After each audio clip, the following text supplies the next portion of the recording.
Everyone, मैं हूं अंकुश शेड़ीमार और स्वागत है आप सभी का हमारे इस YouTube चैनल पे, जहां पे आज हम लोग बहुत बढ़िया तरीके से डिटेल में डिस्कस करने वाले हैं हमारी एसए 800 सीरीज के बारे में, जो आपकी मोस्ट इंपॉर्टेंट सीरीज है आपके स्टैंडर्ड्स एंड ऑडिटिंग में। इसमें से हमेशा 4-5 मार्क का एक क्वेश्चन आपको देखने को मिलेगा एग्जाम में, और ये एक बहुत इंपॉर्टेंट सीरीज बन जाती है, जिसमें इसके लिए आज हम पहली बार कॉन्सेप्ट प्लस 100% क्वेश्चंस के साथ इस सीरीज को बढ़िया तरीके से कवर करने वाले हैं। तो इस वीडियो को एंड तक जरूर देखिएगा, लाइक करिएगा ताकि आपके सारे फ्रेंड्स तक पहुंच जाए, एंड कमेंट में लिख दीजिएगा हम सीए बनेंगे, ताकि जो भी ये वीडियो देखे उसको मोटिवेशन आ जाए कि वो भी सीए बनेगा। पे आज हम लोग डिस्कस करने वाले हैं ऐसे 800 के बारे में, और साथ ही साथ ये टॉपिक्स ऐसे हैं जिनमें आपको बहुत ज्यादा कॉन्सेप्चुअली समझने के बजाय चीजों को याद करना पड़ेगा, क्योंकि आईसीए आपसे जो क्वेश्चन पूछेगा वो डायरेक्ट क्वेश्चन पूछेगा। ऐसे आईसीए ने खुद बोला है कि सर इसमें हम डायरेक्ट क्वेश्चन आपसे पूछेंगे, तो आपको चीजों को समझने के साथ साथ इसमें लर्निंग पर्सपेक्टिव से आपको चीजों को ज्यादा देखना पड़ेगा। ठीक है, यस सर। अब ये क्या होता है सर, ऐसे 800 सीरीज में आपके 3 अलग अलग टाइप की चीजों के बारे में बात की गई है कि हम वहां पे स्पेशल ऑडिट करने वाले हैं। 3 चीजों का हम स्पेशल ऑडिट करने वाले हैं। अब वो स्पेशल ऑडिट करते टाइम हमें कुछ चीजें स्पेशल कंसीडर करनी है। अब वो स्पेशल कंसीडरेशन हमें क्या देने हैं, किन चीजों का हमें स्पेशली ऑडिट करना है, वो हम हर पर्टिकुलर ऐसे में डिस्कस करेंगे। बट एक बात ध्यान दीजिएगा, जब हम ऐसे 800 लगा रहे हैं, जब हम ऐसे 800 के अकॉर्डिंग ऑडिट कर रहे हैं, तो हमारे बाकी के जो एसेज हैं, ऐसे 200 से लेके ऐसे 700, वो सारे एसेज हमारे एप्लीकेबल हो जाएंगे। मतलब जैसे हम नॉर्मली ऑडिट करते हैं बाकी सबका, वैसे ही हमें इसका ऑडिट करना है, इस स्पेशल चीज का ऑडिट करना है, और साथ साथ में हमें ऐसे 800 को भी कंप्लाई करना है। ठीक है, यस सर। स्पेशल कंसीडरेशन की बात करते हैं, इसमें हम किसका स्पेशल ऑडिट करने वाले हैं। एक हमने पढ़ा था ऐसे 700 में, एक होता है आपका general purpose framework. General purpose framework मतलब क्या होता है सर, हमारे जो वाइड रेंज ऑफ यूजर्स है, उनकी जो कॉमन फाइनेंशियल इंफॉर्मेशन नीड्स है, उसको फुलफिल करने वाला जो फ्रेमवर्क होता है, उसे हम बोलते हैं जनरल पर्पस फ्रेमवर्क। मतलब इस फ्रेमवर्क के बेसिस पे जो आपके जनरल पर्पस फाइनेंशियल स्टेटमेंट्स बनते हैं, वो आपके बहुत सारे यूजर्स यूज कर सकते हैं। बहुत सारे यूजर्स आपके वो फाइनेंशियल स्टेटमेंट्स को यूज कर सकते हैं, इसलिए हम उसे जनरल पर्पस फाइनेंशियल स्टेटमेंट्स बोलते हैं। फाइनेंशियल इंफॉर्मेशन नीड्स का मतलब क्या होता है सर, जो हमारी यूजर्स की नीड्स होती है, उनको क्या जानने की जरूरत है फाइनेंशियल स्टेटमेंट्स में। सर हमें प्रॉफिट चाहिए होता है, हमें रेवेन्यू चाहिए होता है, हमें एसेट्स लायबिलिटीज, हमें आपका इक्विटी चाहिए होता है, हमें आपके एक्सपेंसेस के बारे में जानना होता है। ये जो आपकी कॉमन फाइनेंशियल इंफॉर्मेशन नीड्स है, इसको फुलफिल करने के लिए जो फ्रेमवर्क यूज होता है, उसे हम बोलते हैं जनरल पर्पस फ्रेमवर्क। वहीं अगर किसी स्पेसिफिक यूजर्स के फाइनेंशियल इंफॉर्मेशन नीड्स को फुलफिल करने के लिए हम जो फ्रेमवर्क को यूज करते हैं, स्पेशल पर्पस फ्रेमवर्क, उसके बेसिस पे अगर हम फाइनेंशियल स्टेटमेंट्स बना रहे हैं, जिसको हम बोलेंगे स्पेशल पर्पस फाइनेंशियल स्टेटमेंट्स, उन फाइनेंशियल स्टेटमेंट्स का ऑडिट हमें कैसे करना है, वो हम आपके ऐसे 800 में डिस्कस करने वाले हैं। मैंने क्या बोला सर, ऐसे 800 में हम क्या करने वाले हैं, ऑडिट करने वाले हैं उन फाइनेंशियल स्टेटमेंट्स का जो प्रिपेयर हुए हैं एज पर special purpose framework. Special purpose framework के तौर पे हमने उनको प्रिपेयर किया है, और उसमें हमें क्या क्या स्पेशली चीजों को कंसीडर करना पड़ता है, ये हम ऐसे 800 में डिस्कस करने वाले हैं। तो एक होते हैं एंटिटी के जनरल पर्पस फाइनेंशियल स्टेटमेंट्स, और एक होते हैं एंटिटी के स्पेशल पर्पस फाइनेंशियल स्टेटमेंट्स। अब सर अगर हमें कहीं पे ये बोला जाए कि एंटिटी के जनरल पर्पस फाइनेंशियल स्टेटमेंट्स है ही नहीं, एंटिटी जीपीएफएस बनाती ही नहीं है, GPFS is general purpose financial statements, entity सिर्फ एसपीएफएस बनाती है, that is special purpose financial statements बनाती है।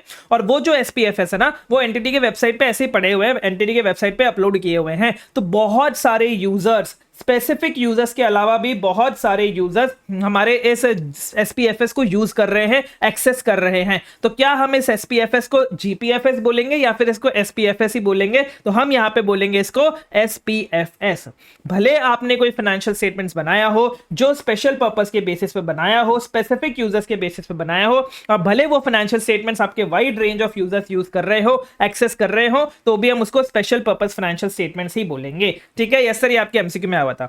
अब सर ये स्पेशल पर्पस कौन कौन से हो सकते हैं, स्पेशल पर्पस हो सकते हैं, एग्जांपल के तौर पे यहां पे दिया हुआ है सीआरसी टर टर टर। क्या बोला मैंने, सीआरसी टर टर टर का मतलब क्या है सर, सबसे पहला है क्रेडिटर। सर क्रेडिटर बोल सकता है कि मुझे तुम्हारे अक्रूवल बेसिस से मतलब नहीं है, तुम तो मुझे कैश बेसिस अकाउंटिंग में फाइनेंशियल स्टेटमेंट्स बना के दो, मुझे तो तुम कैश फ्लो इन्फॉर्मेशन दो, मुझे तो तुम्हारे पैसे से मतलब है। तो वो हम जब फाइनेंशियल स्टेटमेंट्स क्रेडिटर को बना के देंगे, तो वो स्पेशल पर्पस के लिए बना के दे रहे हैं।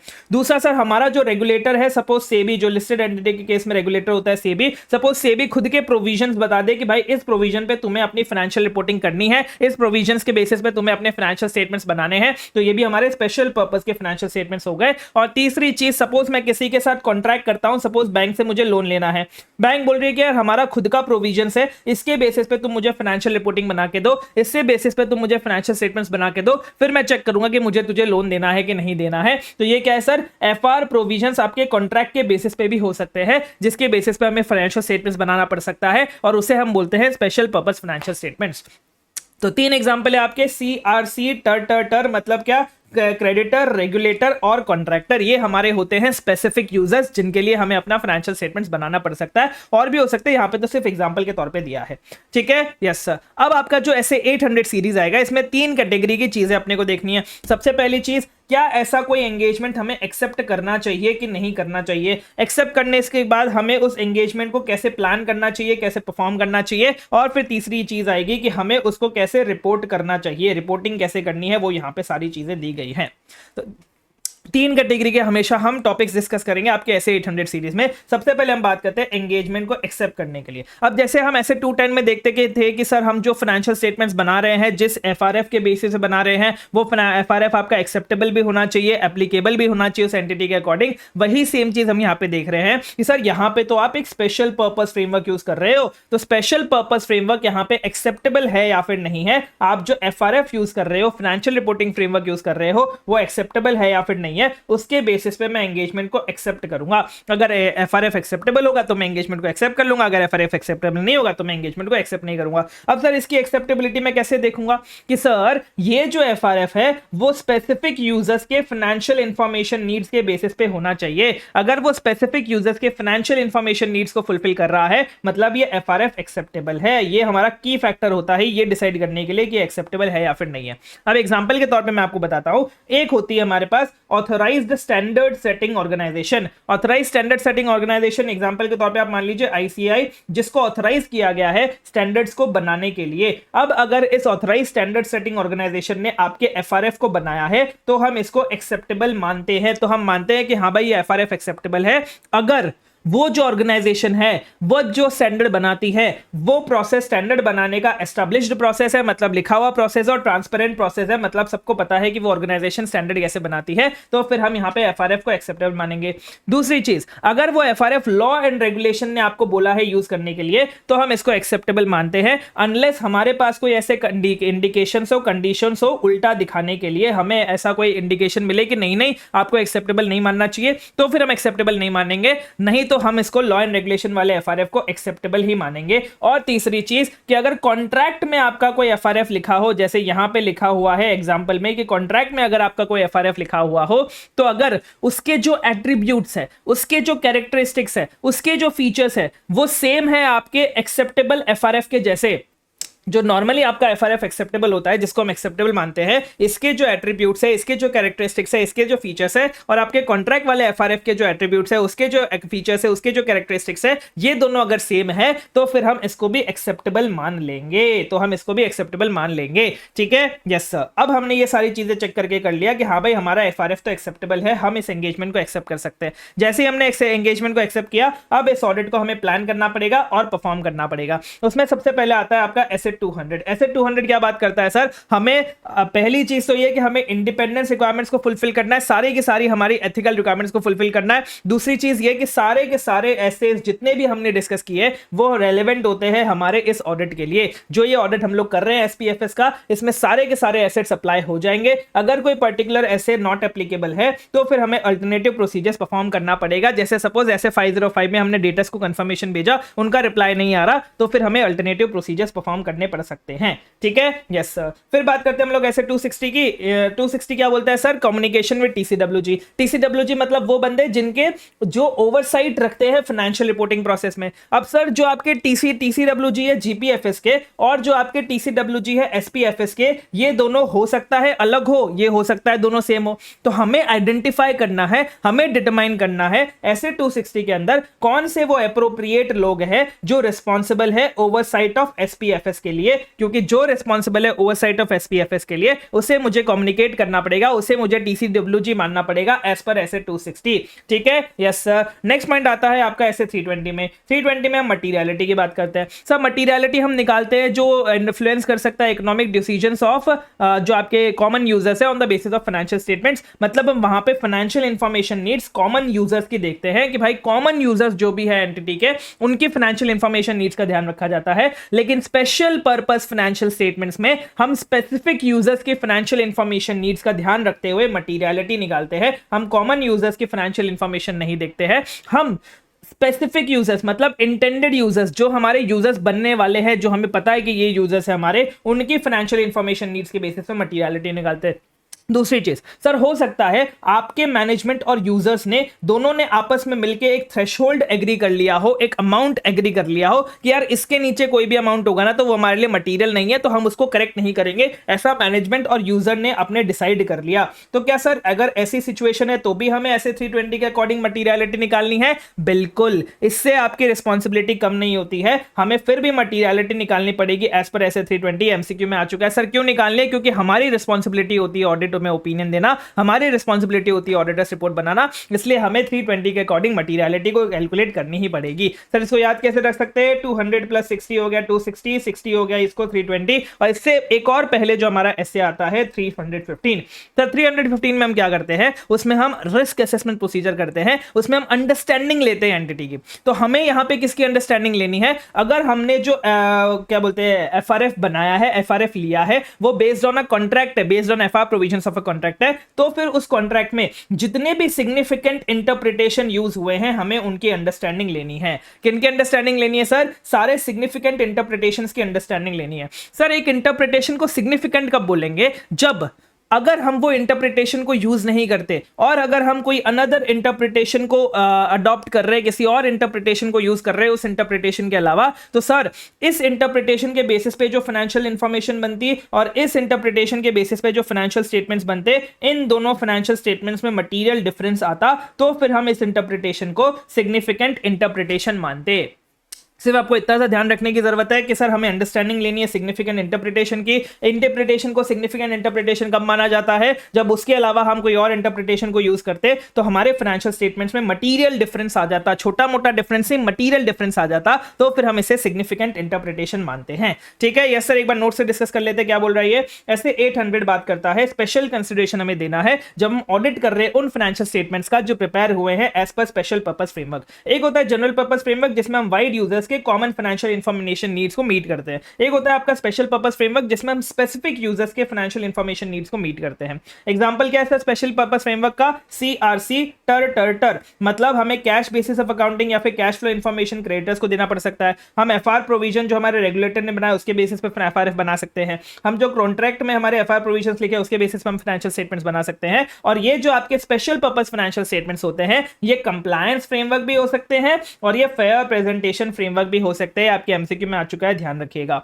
अब सर एक्सेप्ट करने से पहले मुझे आपके एफआरएफ की एक्सेप्टेबिलिटी देखने की, एफआरएफ एक्सेप्टेबल है या फिर नहीं है। वो कैसे देखूंगा सर? मैं आपके स्पेसिफिक यूजर्स के फाइनेंशियल इंफॉर्मेशन नीड्स को देखूंगा, वो मेरा की फैक्टर है ये देखने के लिए कि आपका एफआरएफ एक्सेप्टेबल है या फिर नहीं है। अगर जो एफआरएफ है वो किसी ऑथराइज स्टैंडर्ड सेटिंग ऑर्गेनाइजेशन ने बनाया है तो फिर मैं उसको एक्सेप्टेबल मानूंगा। अगर वो ऑर्गेनाइजेशन जो प्रोसेस फॉलो कर रही है वो एस्टैब्लिश्ड है एंड ट्रांसपेरेंट है। दूसरी चीज सर, अगर कोई एफआरएफ आपके लॉ एंड रेगुलेशन ने प्रिस्क्राइब किया है तो मैं उसे एक्सेप्टेबल मानूंगा अनलेस मेरे पास कोई कंडीशन हो, कोई इंडिकेशन हो जो इसका उल्टा दिखाती हो, मतलब बताती हो कि भाई ये एफआरएफ एक्सेप्टेबल नहीं है, फिर मैं इसको एक्सेप्टेबल नहीं मानूंगा। और तीसरी चीज, अगर कोई एफआरएफ मेरे कॉन्ट्रैक्ट के प्रोविजंस में दिया है तो फिर मैं उसे एक्सेप्टेबल मानूंगा अगर उसके जो एट्रीब्यूट्स है वो सेम एट्रीब्यूट्स एक्सेप्टेबल एफआरएफ के भी होते हैं तो। ठीक है, यस सर।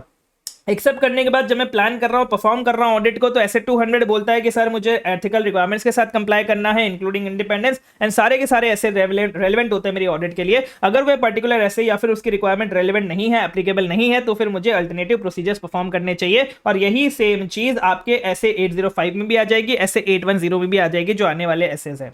ऐसे 260 बोलता है कि सर हमें डिटरमाइन करना है एप्रोप्रिएट पर्सन को जिससे हमें कम्युनिकेट करना चाहिए। क्यों सर? क्योंकि जो रिस्पॉन्सिबल है oversight oversight of preparation of special purpose financial statements के लिए। हो सकता है वो सेम बंदा ना हो जो हमारा TCWG है, जो रिस्पॉन्सिबल है oversight of preparation of general purpose financial statements के लिए, इसलिए हमें उन्हें आइडेंटिफाई करना पड़ेगा कि एक्चुअली में SPFS का TCWG है कौन।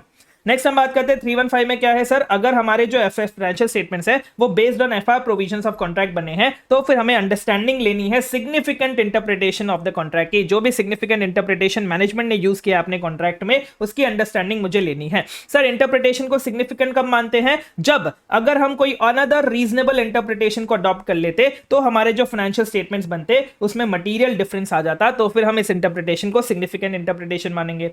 320 की बात कर लेते हैं सर। 320 में हो सकता है मैनेजमेंट और यूजर्स ने मिलकर एक थ्रेशोल्ड के एग्री किया हो जिसके नीचे मिस स्टेटमेंट्स को करेक्ट नहीं किया जाएगा। ये थ्रेशोल्ड भले ही एग्जिस्ट करता हो, ये ऑडिटर को अपनी रिस्पॉन्सिबिलिटी से रिलीव नहीं करता है कि उसे अभी भी मटीरियलिटी तो डिटरमाइन करनी ही पड़ेगी एज पर SA 320, उसकी रिस्पॉन्सिबिलिटी कम नहीं होती है। ठीक है, यस सर। नेक्स्ट चलिए डिस्कशन कर लेते हैं डिस्क्रिप्शन ऑफ FRF के बारे में, कि हमें अपने ऑडिट रिपोर्ट में बताना पड़ता है कि एंटिटी ने कौन सा स्पेशल पर्पस फ्रेमवर्क यूज किया है। अब ये जो स्पेसिफिक चीज है कि FRF का बताना कि भाई क्या पर्पस है हमारे फाइनेंशियल स्टेटमेंट्स का, एंड ये फाइनेंशियल स्टेटमेंट्स कौन से इंटेंडेड यूजर्स के लिए यूज हुए हैं, कौन से स्पेसिफिक यूजर्स के लिए बनाए गए हैं, ये या तो आप डिस्क्राइब कर सकते हो कि हाँ भाई पर्पस क्या है, कौन है यूजर्स, या फिर यही सेम चीज आपके फाइनेंशियल स्टेटमेंट्स में भी तो डिस्क्लोज होगी ना सर। जो हम स्पेशल पर्पस फाइनेंशियल स्टेटमेंट्स है उसमें भी तो बताएंगे कि क्या पर्पस है फाइनेंशियल स्टेटमेंट्स बनाने का, कौन यूजर्स है इस फाइनेंशियल स्टेटमेंट्स को बनाने के लिए। तो हम जहां पे ये चीज डिस्क्लोज है, जिस भी नोट्स टू अकाउंट्स में ये चीज डिस्क्लोज है, उसको हम रेफर कर सकते हैं कि देख लो भाई ये वाली इंफॉर्मेशन तुम्हें वहां से मिल जाएगी। या तो तुम खुद ये दोनों इंफॉर्मेशन दे दो, या फिर बोल दो कि भाई ये वाले नोट्स को तुम रेफर कर लेना, ये वाली इंफॉर्मेशन तुम्हें वहां मिल जाएगी, और ये वाली इंफॉर्मेशन तुम्हें वहां मिल जाएगी। ये मैं कौन से पैराग्राफ में रेफर करूंगा सर, कौन से पैराग्राफ में रेफर करूंगा, अगर तुम्हें ध्यान में आ रहा हो तो बहुत बढ़िया है। ये मैं रेफर करूंगा मेरे एम्फेसिस ऑफ मैटर पैराग्राफ में। क्यों? क्योंकि ये इंफॉर्मेशन ऑलरेडी डिस्क्लोज है फाइनेंशियल स्टेटमेंट्स में, and this is fundamental to users understanding of financial statements. आपके एमसीक्यूज में भी आ चुका है। दूसरी चीज, अगर मैनेजमेंट के पास चॉइस है कि उसको मल्टीपल FRF में कोई भी एक FRF चूज करके फाइनेंशियल स्टेटमेंट्स बनाना है, तो फिर जब मैं अपनी ऑडिटर्स रिपोर्ट में मैनेजमेंट रिस्पॉन्सिबिलिटी वाला सेक्शन दूंगा तो उसमें मैं ये एक्सप्लेन करूंगा कि भाई मैनेजमेंट की रिस्पॉन्सिबिलिटी थी FRF जो एक्सेप्टेबल है उसको चूज करना और उसके बेसिस पे अपने स्पेशल पर्पस के फाइनेंशियल स्टेटमेंट्स बना के आना। ठीक है, यस सर। नेक्स्ट केस क्या बोल रहा है, अगर हमने कैम को इंक्लूड किया है, क्योंकि ऑडिटर के हिसाब से कैम को इंक्लूड करना इंपॉर्टेंट है, तो फिर हमें ऐसे 701 को भी कंप्लाई करना पड़ेगा। नेक्स्ट चीज ये बोल रहा है सर, अगर एक रिपोर्ट है जिस रिपोर्ट में आपका SPFS है, मतलब ये रिपोर्ट मैंने बनाई है, इतनी मोटी मेरी रिपोर्ट है, और इस रिपोर्ट में मैंने स्पेशल पर्पस फाइनेंशियल स्टेटमेंट्स को भी घुसा रखा है, तो इस रिपोर्ट को मैं एनुअल रिपोर्ट बोलूंगा for the purpose of SA 720, और फिर SA 720 इस रिपोर्ट पे लग जाएगा। इस रिपोर्ट को मैं क्या बोल रहा हूं सर, एनुअल रिपोर्ट। फिर मुझे इसे रीड करना पड़ेगा, कंसिडर करना पड़ेगा इसको अदर इंफॉर्मेशन मानते हुए एज पर SA 720। ठीक है, यस सर। ये जो रिपोर्ट मैंने बनाई है ये किस लिए बनाई है, ताकि मैं इंफॉर्मेशन प्रोवाइड कर सकूं। क्या प्रोवाइड कर सकूं सर, मैं इंफॉर्मेशन प्रोवाइड कर सकूं। किसको प्रोवाइड कर सकूं, या तो मेरे ओनर्स को प्रोवाइड कर सकूं एंड मेरे सिमिलर स्टेक होल्डर्स को प्रोवाइड कर सकूं। सर सिमिलर स्टेक होल्डर्स मतलब क्या, स्पेसिफिक यूजर जिसके लिए मैंने फाइनेंशियल स्टेटमेंट्स बनाए हैं उसको इंफॉर्मेशन प्रोवाइड करने के लिए मैंने कोई रिपोर्ट बनाई है, ओनर्स को इंफॉर्मेशन प्रोवाइड करने के लिए मैंने कोई रिपोर्ट बनाई है, तो उसे हम एनुअल रिपोर्ट का दर्जा दे देंगे एज पर SA 720। ठीक है, यस सर। नेक्स्ट ये चीज बोल रहा है सर, आप जो ऑडिटर्स रिपोर्ट बना रहे हो SPFS में, उसमें अगर आपको लग रहा है कि सर हमारे GPFS पे जो रिपोर्ट बनी थी, जो ऑडिटर ने रिपोर्ट बनाई होगी GPFS पे, उसमें अगर तुमको इसको रेफर करना है, मतलब आप जो अभी रिपोर्ट बना रहे हो SPFS में, उसमें अगर तुम ये रिपोर्ट ऑन GPFS को रेफर करना चाहते हो या फिर इसके किसी मैटर को रेफर करना चाहते हो तो तुम रेफर कर सकते हो, लेकिन ये अदर मैटर पैराग्राफ में ही रेफर करना। अदर मैटर पैराग्राफ में तुम रेफर कर सकते हो, जैसे एग्जांपल के तौर पे मुर्ग, कि भाई इस सेक्शन में मुर्ग, इस रिपोर्ट में आपने मुर्ग था और मुर्ग आप चाहते हो कि भाई मुझे इधर भी लाना है, तो आप इस मुर्ग पैराग्राफ को रेफर कर सकते हो अपने SPFS में in other matter paragraph. Other matter paragraph में आप उसको रेफर कर सकते हो। ठीक है, यस सर। अब सर मुझे एक अलर्ट पैराग्राफ देना पड़ेगा, यूजर्स को अलर्ट करना पड़ेगा। यूजर्स ये जो फाइनेंशियल स्टेटमेंट्स है ये स्पेशल पर्पस फ्रेमवर्क है, फ्रेमवर्क पे बनाए गए हैं, ये किसी और पर्पस के लिए यूज नहीं हो सकते, ये मैंने स्पेसिफिक यूजर्स के लिए बनाए हुए हैं। ये मुझे मेरे यूजर्स को अलर्ट करके बताना पड़ेगा मेरी ऑडिट रिपोर्ट में। तो यहां पे क्या बोल रहा है सर, हो सकता है आपका जो स्पेशल पर्पस फाइनेंशियल स्टेटमेंट्स है वो किसी और के हाथ में लग जाए, जिन यूजर्स के लिए बनाया मैंने उसके अलग किसी और यूजर्स के हाथ में लग जाए। सर ऐसे कैसे हाथ में लग जाएगा, हो सकता है रेगुलेटर बोलता है कि आपके जितने भी SPFS है वो आपको अपनी वेबसाइट वेबसाइट पे चढ़ा के रखने हैं। अब एंटिटी ने तो अपनी वेबसाइट पे डाल दिया, किसी और ने उसको डाउनलोड कर लिया और वो उसको समझने की कोशिश कर रहा है। तो ऐसा भी हो सकता है कि आपके जो SPFS है वो अदर देन इंटेंडेड पर्पसेस के लिए यूज हो रहे हो, जो पर्पस मैंने सोचा था उस पर्पस के अलावा भी वो आपके SPFS यूज हो रहे हो। तो आप मिसअंडरस्टैंडिंग को अवॉइड करने के लिए अलर्ट कर दोगे यूजर को through emphasis of matter paragraph. Emphasis of matter paragraph डाल के आप यूजर्स को अलर्ट कर दोगे। क्या अलर्ट करोगे सर? कि हमारे फाइनेंशियल स्टेटमेंट्स जो है वो स्पेशल पर्पस फ्रेमवर्क के बेसिस पे बने हैं एंड इसीलिए वो अदर पर्पसेस के लिए सुइटेबल नहीं होंगे। क्या अलर्ट करेंगे? इधर ध्यान दीजिए कि हमारे फाइनेंशियल स्टेटमेंट्स SPFS मतलब स्पेशल पर्पस फ्रेमवर्क के बेसिस पे बने हैं, इसलिए वो अदर पर्पसेस के लिए सुइटेबल नहीं होंगे। साथ ही साथ इसको हम एक्सटेंड करके ये चीज भी इंक्लूड कर लेंगे। क्या इंक्लूड कर लेंगे? कि हमारा रिपोर्ट सिर्फ स्पेसिफिक यूजर्स के लिए ही है, हमारा रिपोर्ट सिर्फ स्पेसिफिक यूजर्स के लिए ही है एंड इस रिपोर्ट के डिस्ट्रीब्यूशन को रिस्ट्रिक्ट कर देंगे भाई ये स्पेसिफिक यूजर्स के अलावा कहीं डिस्ट्रीब्यूट नहीं हो सकता, और इस रिपोर्ट के यूज को रिस्ट्रिक्ट कर देंगे कि कोई और इसे यूज ना कर पाए। तो ध्यान दीजिएगा, एम्फेसिस ऑफ मेटा पैराग्राफ में 4 चीजें आएंगी, यहां पे आप देख सकते हो। तो सबसे पहली चीज कि हमारा फाइनेंशियल स्टेटमेंट्स SPFS पे मतलब स्पेशल पर्पस फ्रेमवर्क पे बना है। दूसरी चीज कि ये सुइटेबल नहीं होगा अदर पर्पसेस के लिए। तीसरी चीज कि हमने स्पेसिफिक यूजर्स के लिए अपनी रिपोर्ट बनाई है। और चौथी चीज कि हम इसके डिस्ट्रीब्यूशन और यूज को रेस्ट्रिक्ट कर रहे हैं। ये 4 चीजें आपके एम्फेसिस ऑफ मेटा पैराग्राफ में आ जाएगी। और 2 चीज तो हमने नॉर्मली डिस्कस कर रखी है एम्फेसिस ऑफ मेटा पैराग्राफ में, दैट इज कि हमें ड्रॉ करना है यूजर्स का attention to the note in the financial statements, और दूसरी चीज हमें बताना है कि हमारा ओपिनियन मॉडिफाइड नहीं है इन रिस्पेक्ट ऑफ दिस मैटर, जो हमने एम्फेसिस ऑफ मेटा पैराग्राफ में बताया है। तो ये टोटल मिला के 6 चीज आपके अदर मेटा पैराग्राफ में एम्फेसिस ऑफ मेटा पैराग्राफ में आ जाएगी। ठीक है, यस सर। नेक्स्ट क्या बोल रहा है सर? जो हमारा ऑडिटर है GPFS का, वही सेम ऑडिटर अगर हमारा SPFS का भी है, मतलब मैं इस एंटिटी के GPFS का भी ऑडिटर हूं और मैं ही इस एंटिटी के स्पेशल पर्पस फाइनेंशियल स्टेटमेंट्स का भी ऑडिटर हूं, तो फिर मुझे ये जो बात है कि मैं GPFS का भी ऑडिटर हूं, ये मैं SPFS की रिपोर्ट में एम्फेसिस ऑफ मेटा पैराग्राफ के अंदर बताऊंगा। क्या बोला मैंने?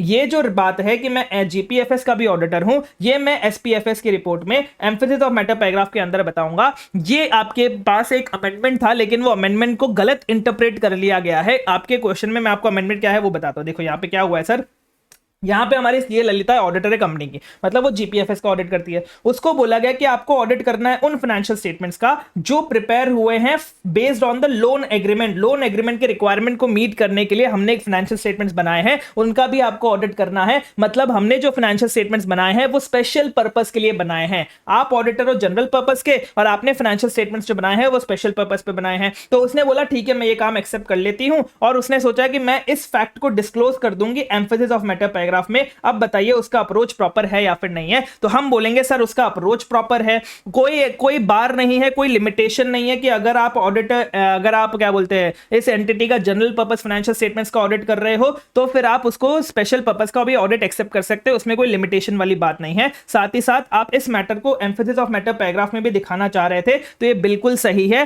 क्योंकि हमें यूजर्स को अलर्ट करना पड़ता है कि हमारे जो फाइनेंशियल स्टेटमेंट्स है वो एज पर स्पेशल पर्पस फ्रेमवर्क बने हैं, और वो हम एम्फेसिस ऑफ मेटा पैराग्राफ में ही करते हैं। तो आपने ये जो अलर्ट किया है ये बिल्कुल सही किया है, एम्फेसिस ऑफ मेटा पैराग्राफ देके ये बिल्कुल सही किया है। अब यहां पे ना इंटरप्रिटेशन का इश्यू आ गया। यहां पे ICAI ने पहले अदर मेटा पैराग्राफ डाल के रखा था कि सर हम सेम कंपनी के GPFS के भी ऑडिटर है, हम सेम कंपनी के SPFS के भी ऑडिटर है, तो हम अदर मैटर पैराग्राफ डालते हैं। जबकि यहां पे ICAI ने जब नया अमेंडमेंट किया आपके May 25 के लिए, मतलब May 25 अटेम्प्ट के लिए, तो उन्होंने other emphasis of matter paragraph डाल दिया और यहां पे भी एम्फेसिस ऑफ मेटा पैराग्राफ डाल दिया। तो ये एम्फेसिस ऑफ मेटा पैराग्राफ ये बताने के लिए नहीं डाला गया कि आपका GPFS का ऑडिटर भी सेम है और SPFS का भी ऑडिटर सेम है। ये एम्फेसिस ऑफ मेटा पैराग्राफ इसलिए डाला गया है ताकि हम रीडर्स को अलर्ट करें कि हमारे फाइनेंशियल स्टेटमेंट्स जो है वो एज पर स्पेशल पर्पस फ्रेमवर्क बने हैं। ठीक है, समझे? Yes sir. तो यहां पे आप ध्यान दीजिएगा कि लॉजिकली हमारा ये जो मैटर है कि हमारे जो अगर जब हम रिपोर्ट बना रहे हैं SPFS पे, उसमें जब हम ये बताएंगे कि हम ऑडिटर है GPFS के, तो वो हम अदर मैटर पैराग्राफ में ही बताएंगे, क्योंकि ये वाला जो फैक्ट है ये आपके फाइनेंशियल स्टेटमेंट्स में डिस्क्लोज नहीं होता है। फाइनेंशियल स्टेटमेंट्स में नहीं लिखा हुआ था कि हमारा जो ऑडिटर है वो GPFS का भी ऑडिटर था, ऐसा कुछ भी फाइनेंशियल स्टेटमेंट्स में लिखा नहीं होता है। इसलिए हम ये वाला जो फैक्ट है ये अदर मैटर में ही बताएंगे। ठीक है, यस सर। चलिए डिस्कस कर लेते हैं नोट्स टू अकाउंट्स में। इसके साथ क्या बोल रहा है सर? डिस्क्रिप्शन देना है हमें AFRF का अपनी रिपोर्ट में। हमें अपनी रिपोर्ट में बताना है, डिस्क्राइब करना है कि फाइनेंशियल स्टेटमेंट्स का पर्पस क्या है और इसके इंटेंडेड यूजर्स कौन है, या फिर चाहे तो हम उन नोट टू फाइनेंशियल स्टेटमेंट्स को रेफर कर सकते हैं जहां पे ये सारी इंफॉर्मेशन दी गई है।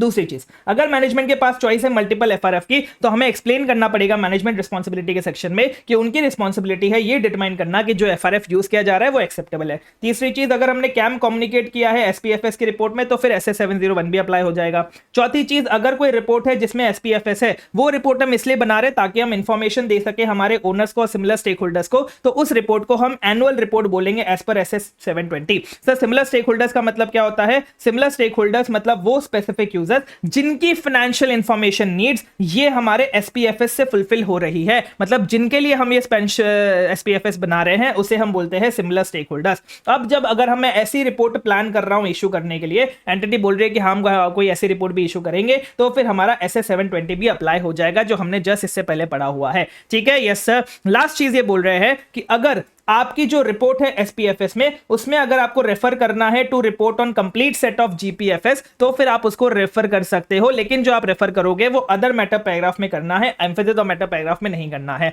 ठीक है, यस सर। अब अगर आपको रीडर्स को अलर्ट करना है कि हमारे जो financial statement special purpose framework की वजह से बने हैं, क्यों सर, क्यों ऐसा क्यों अलर्ट करना पड़ सकता है? क्योंकि हो सकता है हमारे जो एसपीएफएस है वो उन पर्पसेस के लिए भी यूज किया जाए जो हमने सोचे नहीं थे, जो हमने इंटेंड नहीं किए थे, उसके अलावा भी हो सकता है उन पर्पसेस के लिए उन्हें यूज किया जाए। इसलिए मिसअंडरस्टैंडिंग को अवॉइड करने के लिए ऑडिटर अलर्ट करता है यूजर्स को अपनी रिपोर्ट में एम्फेसिस ऑफ मैटर पैराग्राफ डाल के कि हमारे जो फाइनेंशियल स्टेटमेंट्स है एज पर स्पेशल पर्पस फ्रेमवर्क बने हैं, इसलिए ये अदर पर्पसेस के लिए सूटेबल नहीं होंगे। साथ ही साथ हमें अपनी रिपोर्ट में बताना पड़ता है कि भाई हमारा जो रिपोर्ट है वो सिर्फ स्पेसिफिक यूजर्स के लिए ही बनाया गया है, और depending on law and regulation हम अपनी रिपोर्ट को रेस्ट्रिक्ट करते हैं, डिस्ट्रीब्यूशन रेस्ट्रिक्ट करते हैं और उसका यूज भी रेस्ट्रिक्ट कर सकते हैं।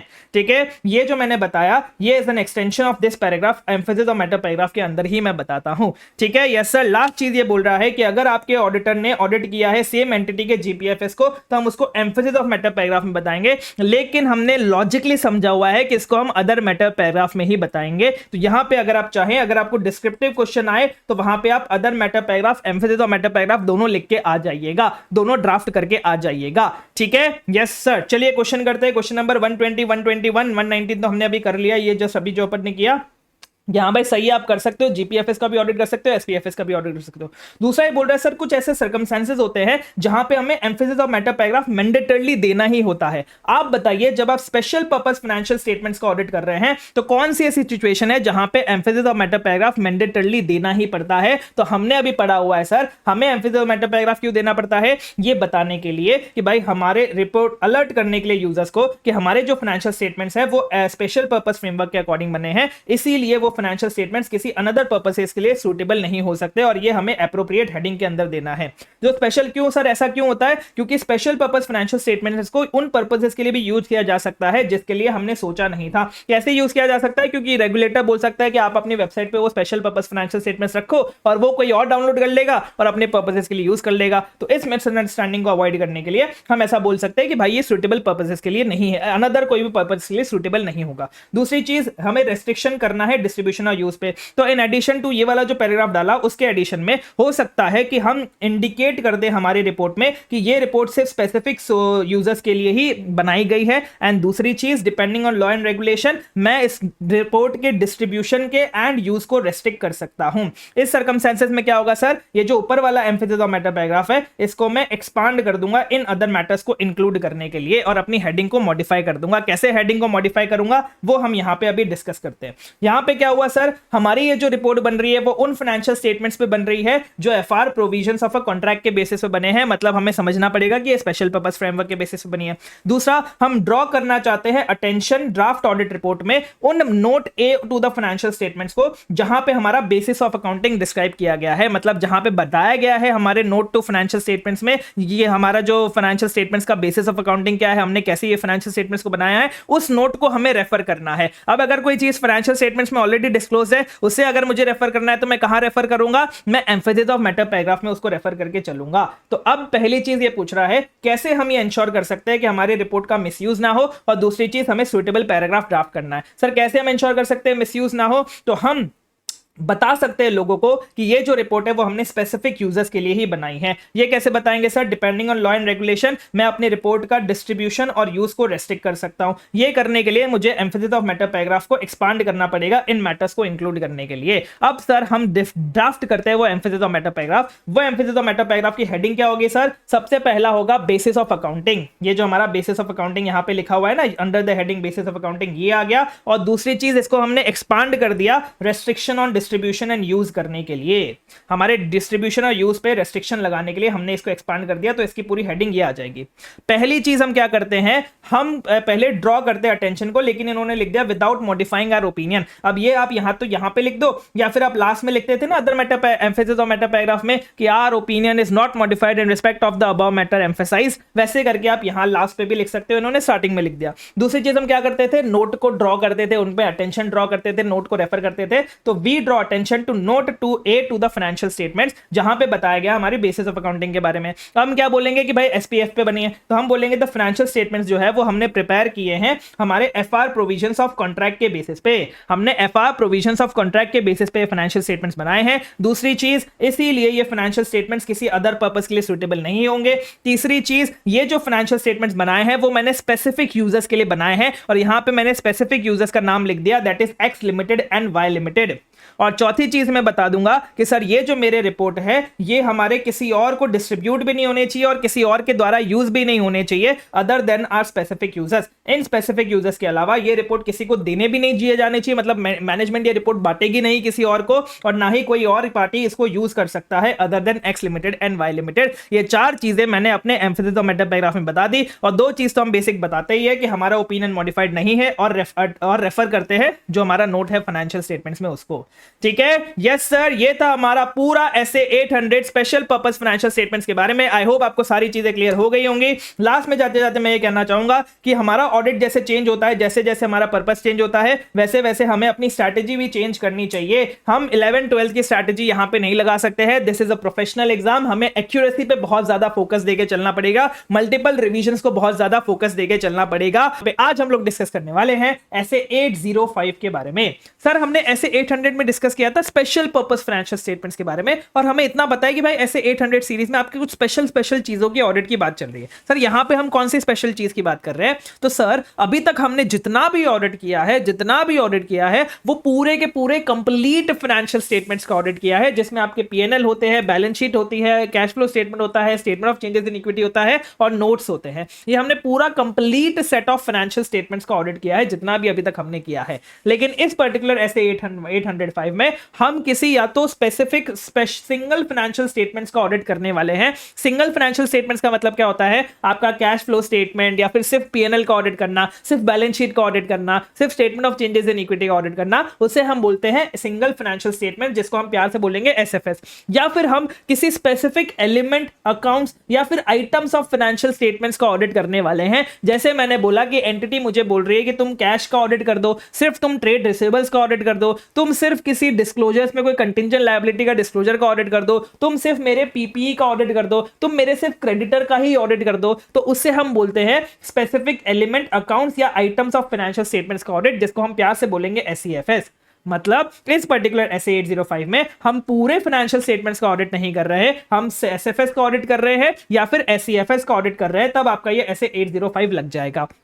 अब सर ये जो एसएफएस है और जो एसईएफएस है वो जीपीएफ के अकॉर्डिंग भी हो सकता है, जनरल पर्पस फ्रेमवर्क के अकॉर्डिंग भी हो सकता है, या फिर हमने जो ऐसे 800 में पढ़ा है स्पेशल पर्पस फ्रेमवर्क, वो ऐसे स्पेशल पर्पस फ्रेमवर्क के अकॉर्डिंग भी हो सकता है। अगर वो स्पेशल पर्पस फ्रेमवर्क के अकॉर्डिंग है तो फिर हमारा ऐसे 800 भी वहां पे अप्लाई हो जाएगा, मतलब वहां पे फिर ऐसे 800 भी अप्लाई होगा और आपका ऐसे 805 भी अप्लाई होगा। ठीक है, यस सर। अब अगर मुझे बोला गया कि मुझे सिर्फ और सिर्फ ट्रेड रिसीवेबल का ऑडिट करना है या फिर कोई भी एसएफएस और एसईएफएस का ऑडिट करना है, उससे रिलेटेड जितने भी नोट्स टू अकाउंट्स है, उससे रिलेटेड जितने भी डिस्क्लोजर्स है, वो भी सारे मेरे एसएफएस और एसईएफएस में इंक्लूड हो जाएंगे, फिर मुझे उनका भी ऑडिट करना पड़ेगा। तो इसमें आपके जितने भी नोट्स टू अकाउंट्स है, जिसमें अकाउंटिंग पॉलिसीज होती है, अदर इंफॉर्मेशन लिखी होती है, वो सारे आपके उस एसएफएस और एसईएफएस में इंक्लूड हो जाएंगे और उसका भी मुझे ऑडिट करना पड़ेगा। ठीक है, यस सर। लेकिन एक बात ध्यान रखना ना, ये जो आपका 805 है ये आपके ऐसे 600 पे अप्लाई नहीं होता। सर ऐसे 600 किस बारे में बात करता है कि मैं किसी कंपोनेंट का ऑडिटर हूं। कंपोनेंट मतलब क्या? Subsidiary, joint venture venture associate, मैं किसी कंपोनेंट का ऑडिटर हूं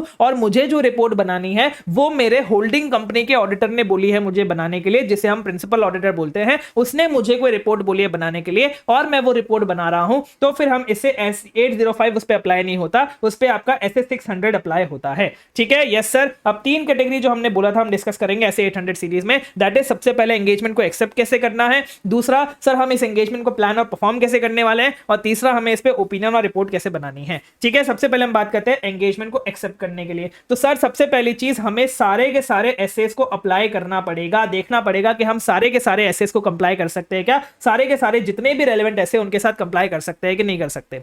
अब अगर ऐसी चीज है कि जो एंटिटी के complete set of financial statements है उसका ऑडिटर कोई और है और हम एंटिटी मुझे बोल रही है कि तुम आके हमारे एसएफएस और एससीएफएस का ऑडिट कर लो, अगर ऐसी चीज है तो फिर मुझे देखना पड़ेगा कि क्या मैं सारे के सारे एसएस से कंप्लाई कर सकता हूं कि नहीं कर सकता। और हो सकता है इस पर्टिकुलर सिचुएशन में मेरे लिए प्रैक्टिकेबल ना हो कि मैं सारे के सारे एसएस से कंप्लाई कर पाऊं। सर ऐसा क्यों है, क्यों प्रैक्टिकेबल नहीं होगा? क्योंकि सर मेरे पास तो एंटिटी के कोई अंडरस्टैंडिंग ही नहीं है, मुझे तो एंटिटी के बारे में नहीं पता, उसके एनवायरमेंट के बारे में नहीं पता, उसके इंटरनल कंट्रोल के बारे में नहीं पता, जितने तुम्हारे complete set of financial statements के ऑडिटर को पता है। दूसरी चीज सर मेरे को एंटिटी के एविडेंस ही नहीं है, मेरे पास जनरल क्वालिटी पता ही नहीं मुझे एंटिटी के अकाउंटिंग इंफॉर्मेशन की, उनकी जनरल क्वालिटी कैसी होती है, क्या मैं उस पर रिलाय कर सकता हूं, क्या वो मेरे लिए रेलेवेंट है या फिर नहीं है, ये मुझे नहीं पता है सर। जितना हमारे complete set of financial statements के ऑडिटर को पहले से ही पता है, जिसने पूरा ऑडिट पहले से ही कर रखा है। और ये सारी चीजें लेने के लिए मुझे फर्दर ऑडिट एविडेंस लेने पड़ेंगे मेरे ऑडिट रिकॉर्ड्स के बारे में, ताकि मैं उसको कॉरबोरेट कर पाऊं, सपोर्ट कर पाऊं मेरे एविडेंस को। मतलब मुझे बहुत ज्यादा एविडेंस लेने की जरूरत पड़ेगी। वो एविडेंस मेरे complete set of financial statements वाले ऑडिटर को नहीं लेना पड़ेगा, क्योंकि उसने पहले से ही सारे प्रोसीजर्स कर रखे हैं, पहले से ही तो उसने बड़ा पार्ट ऑफ एंटिटी का रिकॉर्ड ऑडिट कर रखा है। उससे ही अगर हम उससे ही छोटा पार्ट दे दे तो वो अच्छे से ऑडिट कर सकता है। किसी और ऑडिटर को मैंने बोला कि आप आके छोटा पार्ट ऑडिट कर दीजिए, तो फिर इतना प्रैक्टिकेबल नहीं है। दूसरी चीज सर अगर मैं एससीएफएस का ऑडिट कर रहा हूं तो हो सकता है जो मैं काम कर रहा हूं एससीएफएस पे वो उस एससीएफएस से बहुत ज्यादा डिस्प्रोपोर्शनेट हो।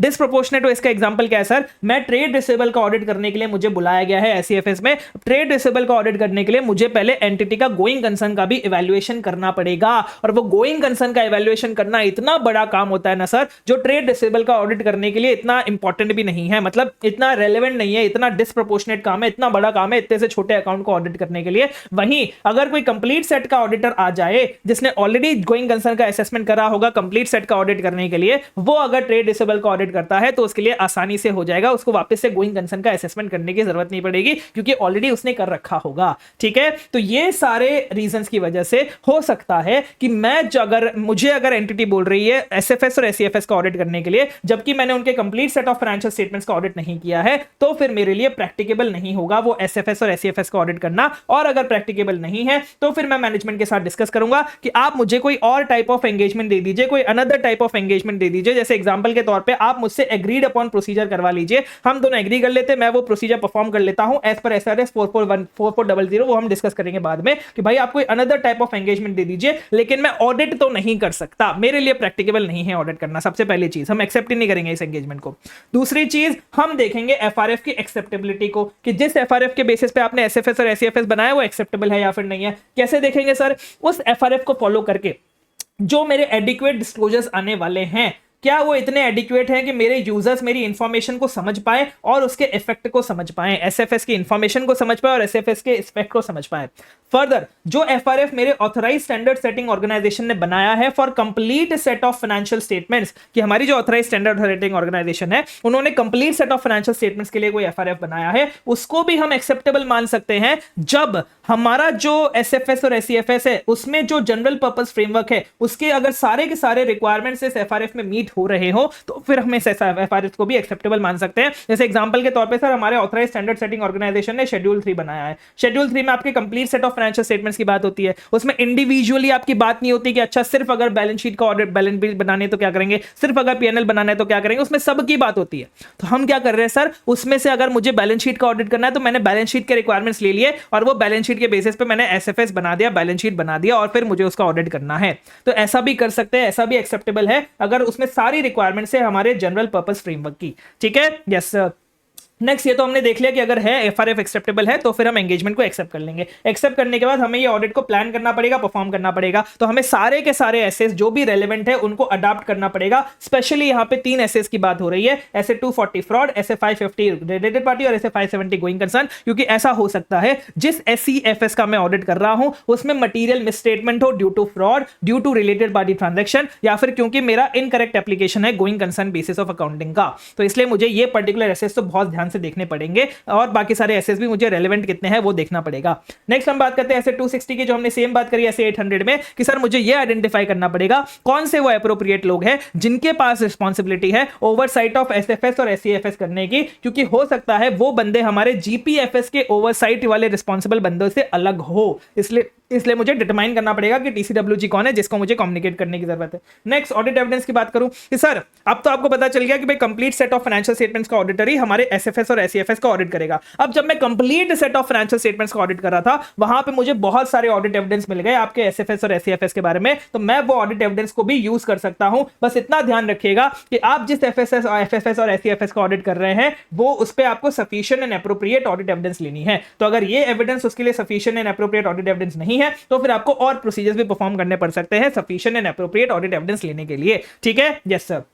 दूसरी चीज बोल रहा है इंटर रिलेशन। इसका मतलब क्या होता है सर? सपोज मैं किसी एसईएफएस का ऑडिट कर रहा हूं, डेटर का ऑडिट कर रहा हूं, तो क्या मैं सिर्फ और सिर्फ डेटर का ऑडिट करके उस पर sufficient and appropriate audit evidence ले सकता हूं, या फिर मुझे रेवेन्यू की भी टेस्टिंग करनी पड़ेगी? डेटर्स के किसी असर्शन की टेस्टिंग करने के लिए सर मुझे रेवेन्यू की भी टेस्टिंग करनी पड़ सकती है। तो यहां पर यह बोल रहा है कि सर जब हम एसईएफएस और एसएफएस का ऑडिट कर रहे हैं तो हो सकता है हम इनको आइसोलेशन में ना कंसिडर कर पाए, सिर्फ और सिर्फ इनको कंसिडर ना कर पाए, हमें इनके साथ साथ इनके जितने भी इंटर रिलेटेड आइटम है हमारे complete set of financial statements पे, उस पे भी हमें प्रोसीजर्स करनी पड़ेगी ताकि हम इन पे एविडेंस ले पाए, ताकि हम इन पे ओपिनियन बना पाए। ठीक है, यस सर। लास्ट में बोल रहा है मटीरियलिटी के बारे में कि सर हमारे जो complete set of financial statements होते हैं वो बड़े फाइनेंशियल स्टेटमेंट्स होते हैं और हमारी जो एसएफएस और एसईएफएस होते हैं वो छोटे छोटे वाले फाइनेंशियल स्टेटमेंट्स होते हैं। तो बड़े फाइनेंशियल स्टेटमेंट्स में हमने बड़ी मटीरियलिटी रखी होगी, तो छोटे फाइनेंशियल स्टेटमेंट्स में हमें हो सकता है कम मटीरियलिटी रखनी पड़े then are complete set of financial statements. और अगर ऐसा है तो फिर जो अगर हमारी मटीरियलिटी कम हो जाती है तो इससे हमारे प्रोसीजर्स की एनटीई पे भी फर्क पड़ता है, और साथ ही साथ जो हमने ऐसे 450 में इवैल्यूएशन किया था अनकरेक्टेड मिसस्टेटमेंट्स का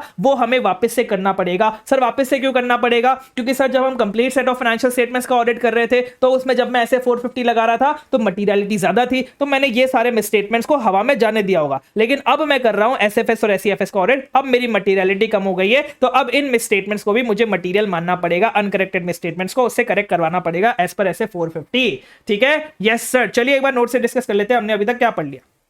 हम ये पढ़ रहे हैं ऐसे 805 में कि हमें ऑडिट करना है सिंगल फाइनेंशियल स्टेटमेंट्स का या फिर किसी स्पेसिफिक एलिमेंट, अकाउंट्स और आइटम ऑफ फाइनेंशियल स्टेटमेंट्स का। इसमें हमें क्या क्या स्पेशल कंसीडरेशंस देखनी पड़ती है। तो एसएफएस और एसईएफएस की बात करेंगे कि ये आपके जनरल पर्पस फ्रेमवर्क के बेसिस पे भी हो सकते हैं और स्पेशल पर्पस फ्रेमवर्क के भी बेसिस पे हो सकते हैं। अगर स्पेशल पर्पस फ्रेमवर्क के बेसिस पे तो हमें ऐसे 800 अप्लाई करना पड़ेगा।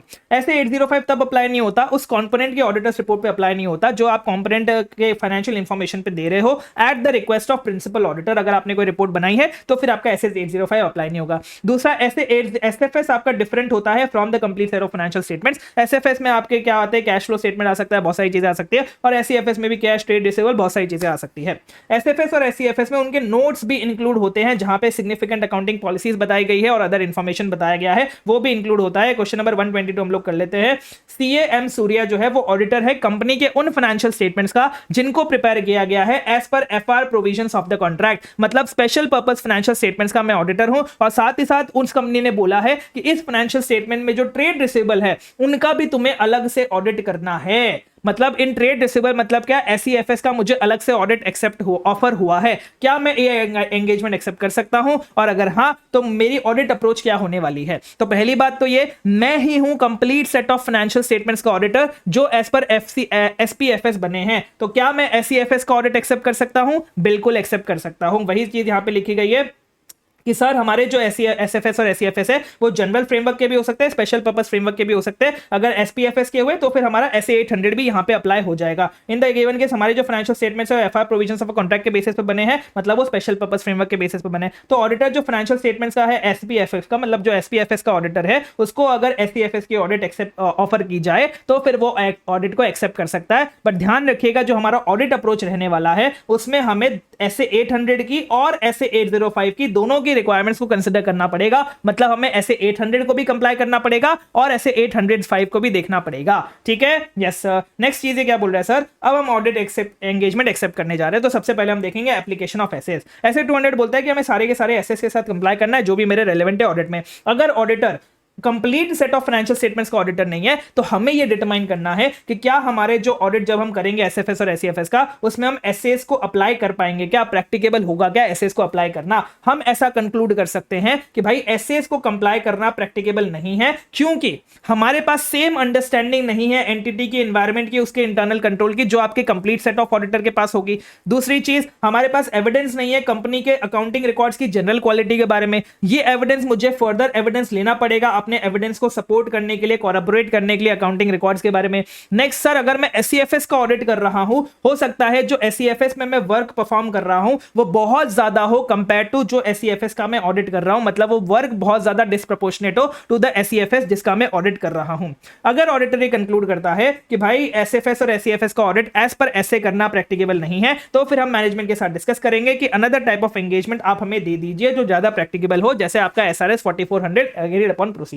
ठीक है, यस सर। एक क्वेश्चन आ रहा है आपका क्वेश्चन नंबर 123। यहां पे क्या बोला गया है कि सर सीएजी को बोला गया है कि आप ट्रेड पेबल्स का ऑडिट कर दीजिए, मतलब एससीएफएस का ऑडिट कर दीजिए, जबकि हमारे complete set of financial statements का ऑडिटर सीए जिग्नेश है। क्या हम यहां पे एक्सेप्ट कर सकते हैं? नहीं कर सकते। तो क्यों प्रैक्टिकली डिफिकल्ट है ऑडिट करना? तो वो सारी चीज जो हमने अभी तक पढ़ी है वो सारी चीज बताएंगे कि सर कंप्लायंस ऑफ ऐसे जो एसएफएस और एससीएफएस है उसमें प्रैक्टिकेबल नहीं होगा अगर हमने complete set of financial statements का ऑडिट नहीं किया है, क्योंकि सर हमारे पास सेम अंडरस्टैंडिंग नहीं है एंटिटी की, एनवायरमेंट की, इंटरनल कंट्रोल की, जो उस ऑडिटर के पास है जिन्होंने complete set of financial statements का ऑडिट किया है। इसलिए मुझे हो सकता है फर्दर ऑडिट एविडेंस लेना पड़े अकाउंटिंग रिकॉर्ड्स के लिए। तो आप एक बात ध्यान दीजिए, अगर एसएफएस और एससीएफएस के ऑडिट में कुछ एसएस का ऑडिट वर्क हो सकता है बहुत ज्यादा डिस्प्रोपोर्शनेट हो, जिस एलिमेंट का हम ऑडिट कर रहे हैं उससे बहुत ज्यादा डिस्प्रोपोर्शनेट हो सकता है। अगर ऑडिटर कंक्लूड करता है कि हाँ भाई हम एसएस को कंप्लाई नहीं कर पाएंगे, प्रैक्टिकल नहीं है, तो डिस्कस करो मैनेजमेंट के साथ और बताओ कि भाई हम कौन से अनदर टाइप ऑफ एंगेजमेंट ले सकते हैं। मतलब पूरा इन्होंने ये पूरा चेप दिया है।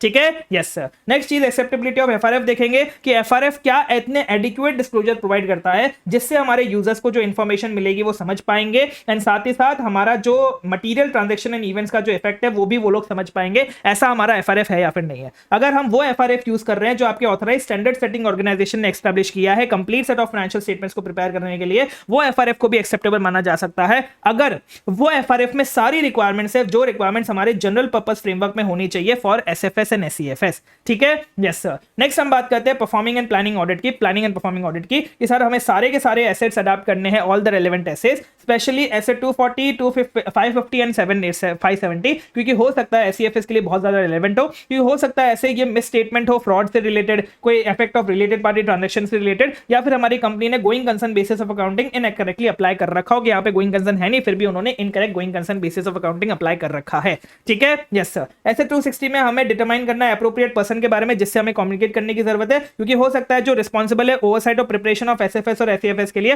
वो सेम बंदा ना हो एस सीसीडब्ल्यूजी जो रिस्पांसिबल है for oversight of preparation of complete set of financial statements के लिए। इसलिए हमें आइडेंटिफाई करना पड़ेगा कि एसएफएस और एससीएफएस का टीसीडब्ल्यूजी कौन है और उससे कम्युनिकेट करना पड़ेगा। ऑडिट एविडेंस की बात करते हैं कि जब हम ऑडिट करें एफएसएस और एफईएसएस का along with complete set of financial statements, तो जो complete set of financial statements में मुझे ऑडिट एविडेंस मिले थे उसको भी मैं यूज कर सकता हूं। हाउएवर ऐसे ये बोलते हैं कि हमें sufficient and appropriate audit evidence तो लेना ही है एसएफएस और एससीएफएस के लिए।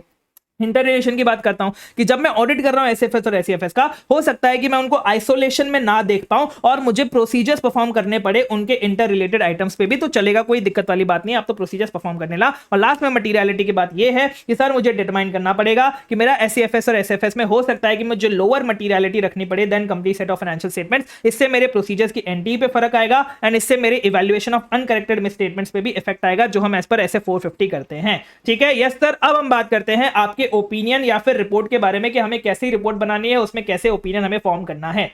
तो सबसे पहली बात तो इन्होंने ये लिखी हुई है कि हम अगर कोई एफआरएफ यूज कर रहे हैं जो आपके ऑथराइज स्टैंडर्ड सेटिंग ऑर्गेनाइजेशन ने बनाया था complete set of financial statements के लिए, तो हो सकता है उसमें प्रेजेंटेशन के बारे में ना दिया हो कि हमें एसएफएस और एससीएफएस को कैसे प्रेजेंट करना है। अगर ऐसी सिचुएशन है तो फिर मुझे कंसिडर करना पड़ेगा कि जो भी मेरा एक्सपेक्टेड फॉर्म ऑफ ओपिनियन है वो मेरे as per this FRF appropriate है या फिर नहीं है। अब मुझे ये चेक करना है कि क्या मुझे ये दोनों फ्रेजेस यूज कर सकता हूं कि नहीं कर सकता। कौन से फ्रेजेस? वही फ्रेजेस जो मैं फेयर प्रेजेंटेशन प्रिपरेशन फ्रेमवर्क में यूज करता हूं ओपिनियन सेक्शन में कि are financial statements present fairly in all material respects as per the AFRF, या फिर are financial statements give true and fair view as per the AFRF. क्या मैं ये फ्रेजेस यूज कर सकता हूं कि नहीं कर सकता हूं, ये मुझे चेक करना पड़ेगा। ये चेक करने के लिए मेरे कुछ फैक्टर्स है जो अफेक्ट कर रहे हैं मेरे डिसीजन को। सबसे पहला सर, जो एफआरएफ मैंने यूज किया है क्या वो रिस्ट्रिक्टेड है complete set of financial statements की प्रिपरेशन तक, कि वो complete set of financial statements की ही प्रिपरेशन बनाता है, वहां तक रिस्ट्रिक्टेड है या फिर नहीं है। दूसरा, मेरे जो एसएफएस और एससीएफएस है क्या वो फुल्ली कंप्लाई करते हैं इस फ्रेमवर्क को। अगर वो फुल्ली कंप्लाई करते हैं इस फ्रेमवर्क को तो वो कंप्लायंस फ्रेमवर्क के अंदर आ जाएगा, फिर वो फेयर प्रेजेंटेशन के फ्रेमवर्क के अंदर नहीं जाएगा। फिर हम ये वाला फ्रेज नहीं दे सकते हैं, क्योंकि कंप्लायंस फ्रेमवर्क में हम जो फ्रेज देते हैं वो ये है कि financial statements are prepared in all material respects as per the AFRF. ठीक है, यस सर। लेकिन अगर हमें ये चेक करना पड़ेगा या फिर हमारे जो एसएफएस और एससीएफएस है वो फेयर प्रेजेंटेशन के अकॉर्डिंग बने। फेयर प्रेजेंटेशन में क्या होता है कि हमारी जो फ्रेमवर्क की रिक्वायरमेंट्स है उससे अलावा भी मैं और डिस्क्लोजर्स दे सकता हूं, या फिर हमारी जो फ्रेमवर्क की रिक्वायरमेंट्स है उससे मैं डिपार्ट भी कर सकता हूं, उसको नहीं मान सकता हूं, ताकि मैं फेयर प्रेजेंटेशन रख सकूं। और अगर ऐसा है तो फिर मैं ये वाले जो हमारे फ्रेजेस है उसको यूज कर सकता हूं मेरे ओपिनियन सेक्शन में। ठीक है, यस सर। फिर आपको बोला गया कि आप अप्लाई कर सकते हो ऐसे 700 को 800 को आपको अप्लाई करना पड़ेगा, ऐसे 805 में अडॉप्टेड एज नेसेसरी, जैसा अडॉप्ट करना है वैसा आप कर सकते हो। फिर जीसी की अगर मैं बात करूं तो आपका जो मैनेजमेंट रिस्पॉन्सिबिलिटी सेक्शन आता है उसको भी आपको इंक्लूड करना पड़ेगा, उसको भी आपको अडॉप्ट करना पड़ेगा जैसे भी नेसेसरी है। फिर आपकी जो रिपोर्ट होगी जिसमें आपका एसएफएस और एससीएफएस है, इसका भी सेम आपका ऐसे 800 वाला है कि आपकी जो रिपोर्ट है एसएफएस और एससीएफएस की, जो आपने इसलिए बनाई है ताकि आप इंफॉर्मेशन प्रोवाइड कर सको अपने ओनर्स को और अपने इंटेंडेड यूजर्स को। इस रिपोर्ट को हम एनुअल रिपोर्ट मानेंगे एज पर एसए 720, और अगर एंटिटी इस रिपोर्ट को इशू करने का सोच रही है तो हम पे एसए 720 की रिक्वायरमेंट्स भी एप्लीकेबल हो जाएंगे। यही सेम चीज हमने आपके एसए 800 में भी डिस्कस करी थी। नेक्स्ट है सिग्नेचर की बात करें, वही सेम सिग्नेचर जो हमने एसए 700 में दिया है। अपना नाम लिखना पड़ेगा, अपने एंटिटी का नाम लिखना पड़ेगा, अपना मेंबरशिप नंबर लिखना पड़ेगा, अपने फर्म का रजिस्ट्रेशन नंबर लिखना पड़ेगा, और साथ में यूडिन भी मेंशन करना पड़ेगा। ठीक है, यस सर। अब सर एक बात बताइए कि हमारा अगर complete set of financial statements का ऑडिट भी हमने किया है, एसएफएस और एसएफएस का ऑडिट भी हमने किया है, तो फिर हम इन दोनों पे सेपरेट ओपिनियन इशू करेंगे। सेम ओपिनियन मतलब एक साथ ओपिनियन इशू नहीं कर सकते, हमको सेपरेटली हर एक एंगेजमेंट पे ओपिनियन इशू करनी पड़ेगी। लेकिन हमारे जो एसएफएस है और हमारे जो complete set of financial statements है, इनको हम इनके साथ दोनों को साथ में पब्लिश कर सकते हैं, दोनों को एक रिपोर्ट में डाल के टुगेदर पब्लिश कर सकते हैं कि भाई एक फाइल हमने ली, उसमें ही हमने complete set of financial statements डाले और उसी में अपन ने एसएफएस और एससीएफएस डाले, हम दोनों को साथ में पब्लिश कर सकते हैं। लेकिन अगर ऐसा हो रहा हो तो ऑडिटर को यह चेक करना है कि इनका जो प्रेजेंटेशन है वो डिफरेंशिएटेड है, ताकि यूजर्स को यह पता रहे कि हां भाई हमारे complete set of financial statements यहां पे शुरू हो रहे हैं और हमारे एसएफएस और एससीएफएस यहां पे शुरू हो रहे हैं। कोई कंफ्यूजन नहीं होना चाहिए भाई, दोनों का प्रेजेंटेशन डिफरेंशिएटेड होना चाहिए, सफिशिएंटली एंड क्लियरली डिफरेंशिएटेड होना चाहिए। अगर ये presentation sufficiently and clearly differentiated नहीं है तो हम मैनेजमेंट को बोलेंगे कि प्लीज आप इसको रेक्टिफाई कर दीजिए, और हम तब तक अपनी रिपोर्ट नहीं देंगे एसएफएस और एससीएफएस पे जब तक हमें ये डिफरेंशिएशन से सेटिस्फैक्शन ना आ जाए कि हां भाई इन्होंने अच्छे से डिफरेंशिएट कर दिया है। तब तक हम ये सेटिस्फाइड ना हो जाए तब तक हम अपनी ऑडिट रिपोर्ट नहीं देने वाले हैं एसएफएस और एससीएफएस पे। ठीक है, यस सर। नेक्स्ट क्या बोल रहा है सर, अगर आपके ओपिनियन जो आपका complete set of financial statements पे जो आपका ओपिनियन है वो सपोज मॉडिफाइड था, या फिर आपने ओम पैराग्राफ इंक्लूड किया था, आपने मुर्ग सेक्शन डाला था, या फिर आपने कोई ऐसा सेक्शन डाला था कि आपके अदर इंफॉर्मेशन में अनकरेक्टेड मटेरियल में स्टेटमेंट है एज पर एसए 720, तो फिर हमें देखना है इन मैटर्स का हमारे ऑडिट ऑफ एसएफएस और एससीएफएस पे कोई इंप्लीकेशन आ रहा है कि नहीं आ रहा है, कोई इंपैक्ट आ रहा है कि नहीं आ रहा है। और अगर इंप्लीकेशन आ रहा है, इंपैक्ट आ रहा है, तो वो हमारे लिए रेलेवेंट है, और अगर हमारे लिए रेलेवेंट है तो जब हम इसकी रिपोर्ट बना रहे हैं एसएफएस और एससीएफएस की तो हमें इन मैटर को रेफर करना पड़ सकता है, जो मैटर हमारे complete set of financial statements की रिपोर्ट में दिए गए हैं। और ये हम कैसे रेफर करेंगे सर, ये हम अदर मैटर पैराग्राफ डाल के रेफर करेंगे अगर ये इंप्लीकेशन वाले मैटर है, अगर इनका इंपैक्ट आ रहा है तो।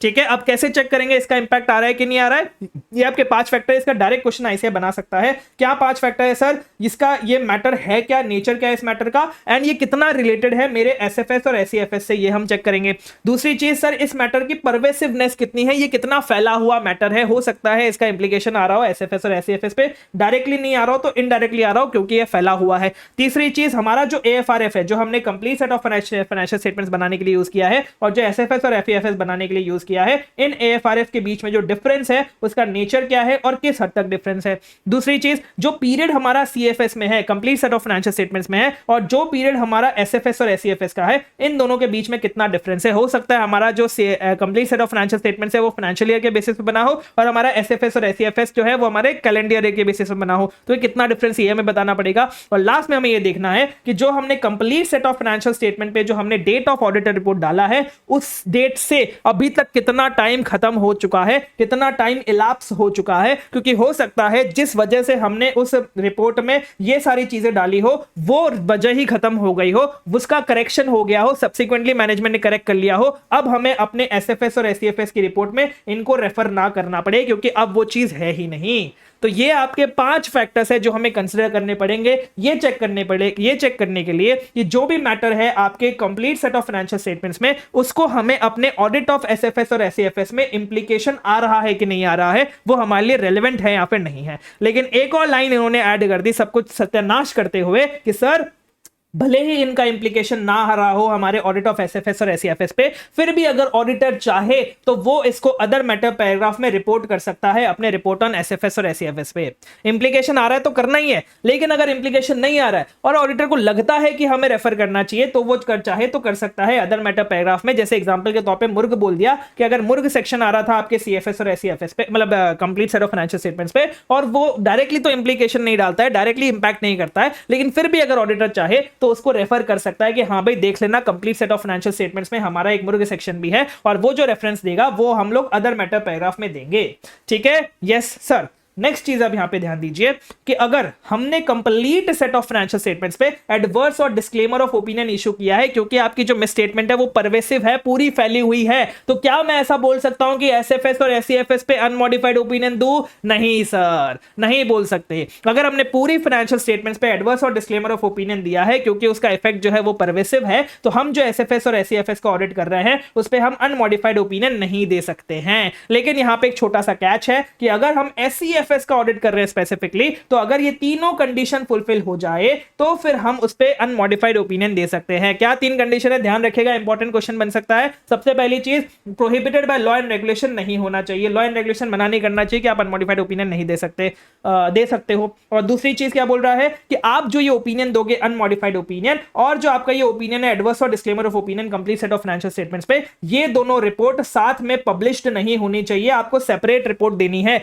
जो हमने ऊपर बोला था ना कि आप दोनों को साथ में पब्लिश कर सकते हो, ऐसा आप तब नहीं कर सकते जब आपने एडवर्स ओपिनियन दी हो complete set of financial statements पे और आप अनमॉडिफाइड ओपिनियन देने का सोच रहे हो स्पेसिफिक एलिमेंट्स, अकाउंट्स और आइटम्स ऑफ फाइनेंशियल स्टेटमेंट्स के लिए। और तीसरी चीज, ये जो आपका एसीएफएस है ये major portion of financial statements नहीं है, major portion of complete set of financial statements नहीं है। कि भाई हमने परवेसिव में भी पढ़ा था कि अगर वो स्पेसिफिक अकाउंट तक कन्फाइंड है तो वो रिप्रेजेंट करता है substantial portion of financial statements को, तो उसको परवेसिव माना जाता है। अगर ये मेजर पोर्शन नहीं है complete set of financial statements का, तो ही हम एसीएफएस पे अनमॉडिफाइड ओपिनियन दे सकते हैं, अगर ये तीनों कंडीशन फुलफिल हो गई तो ही।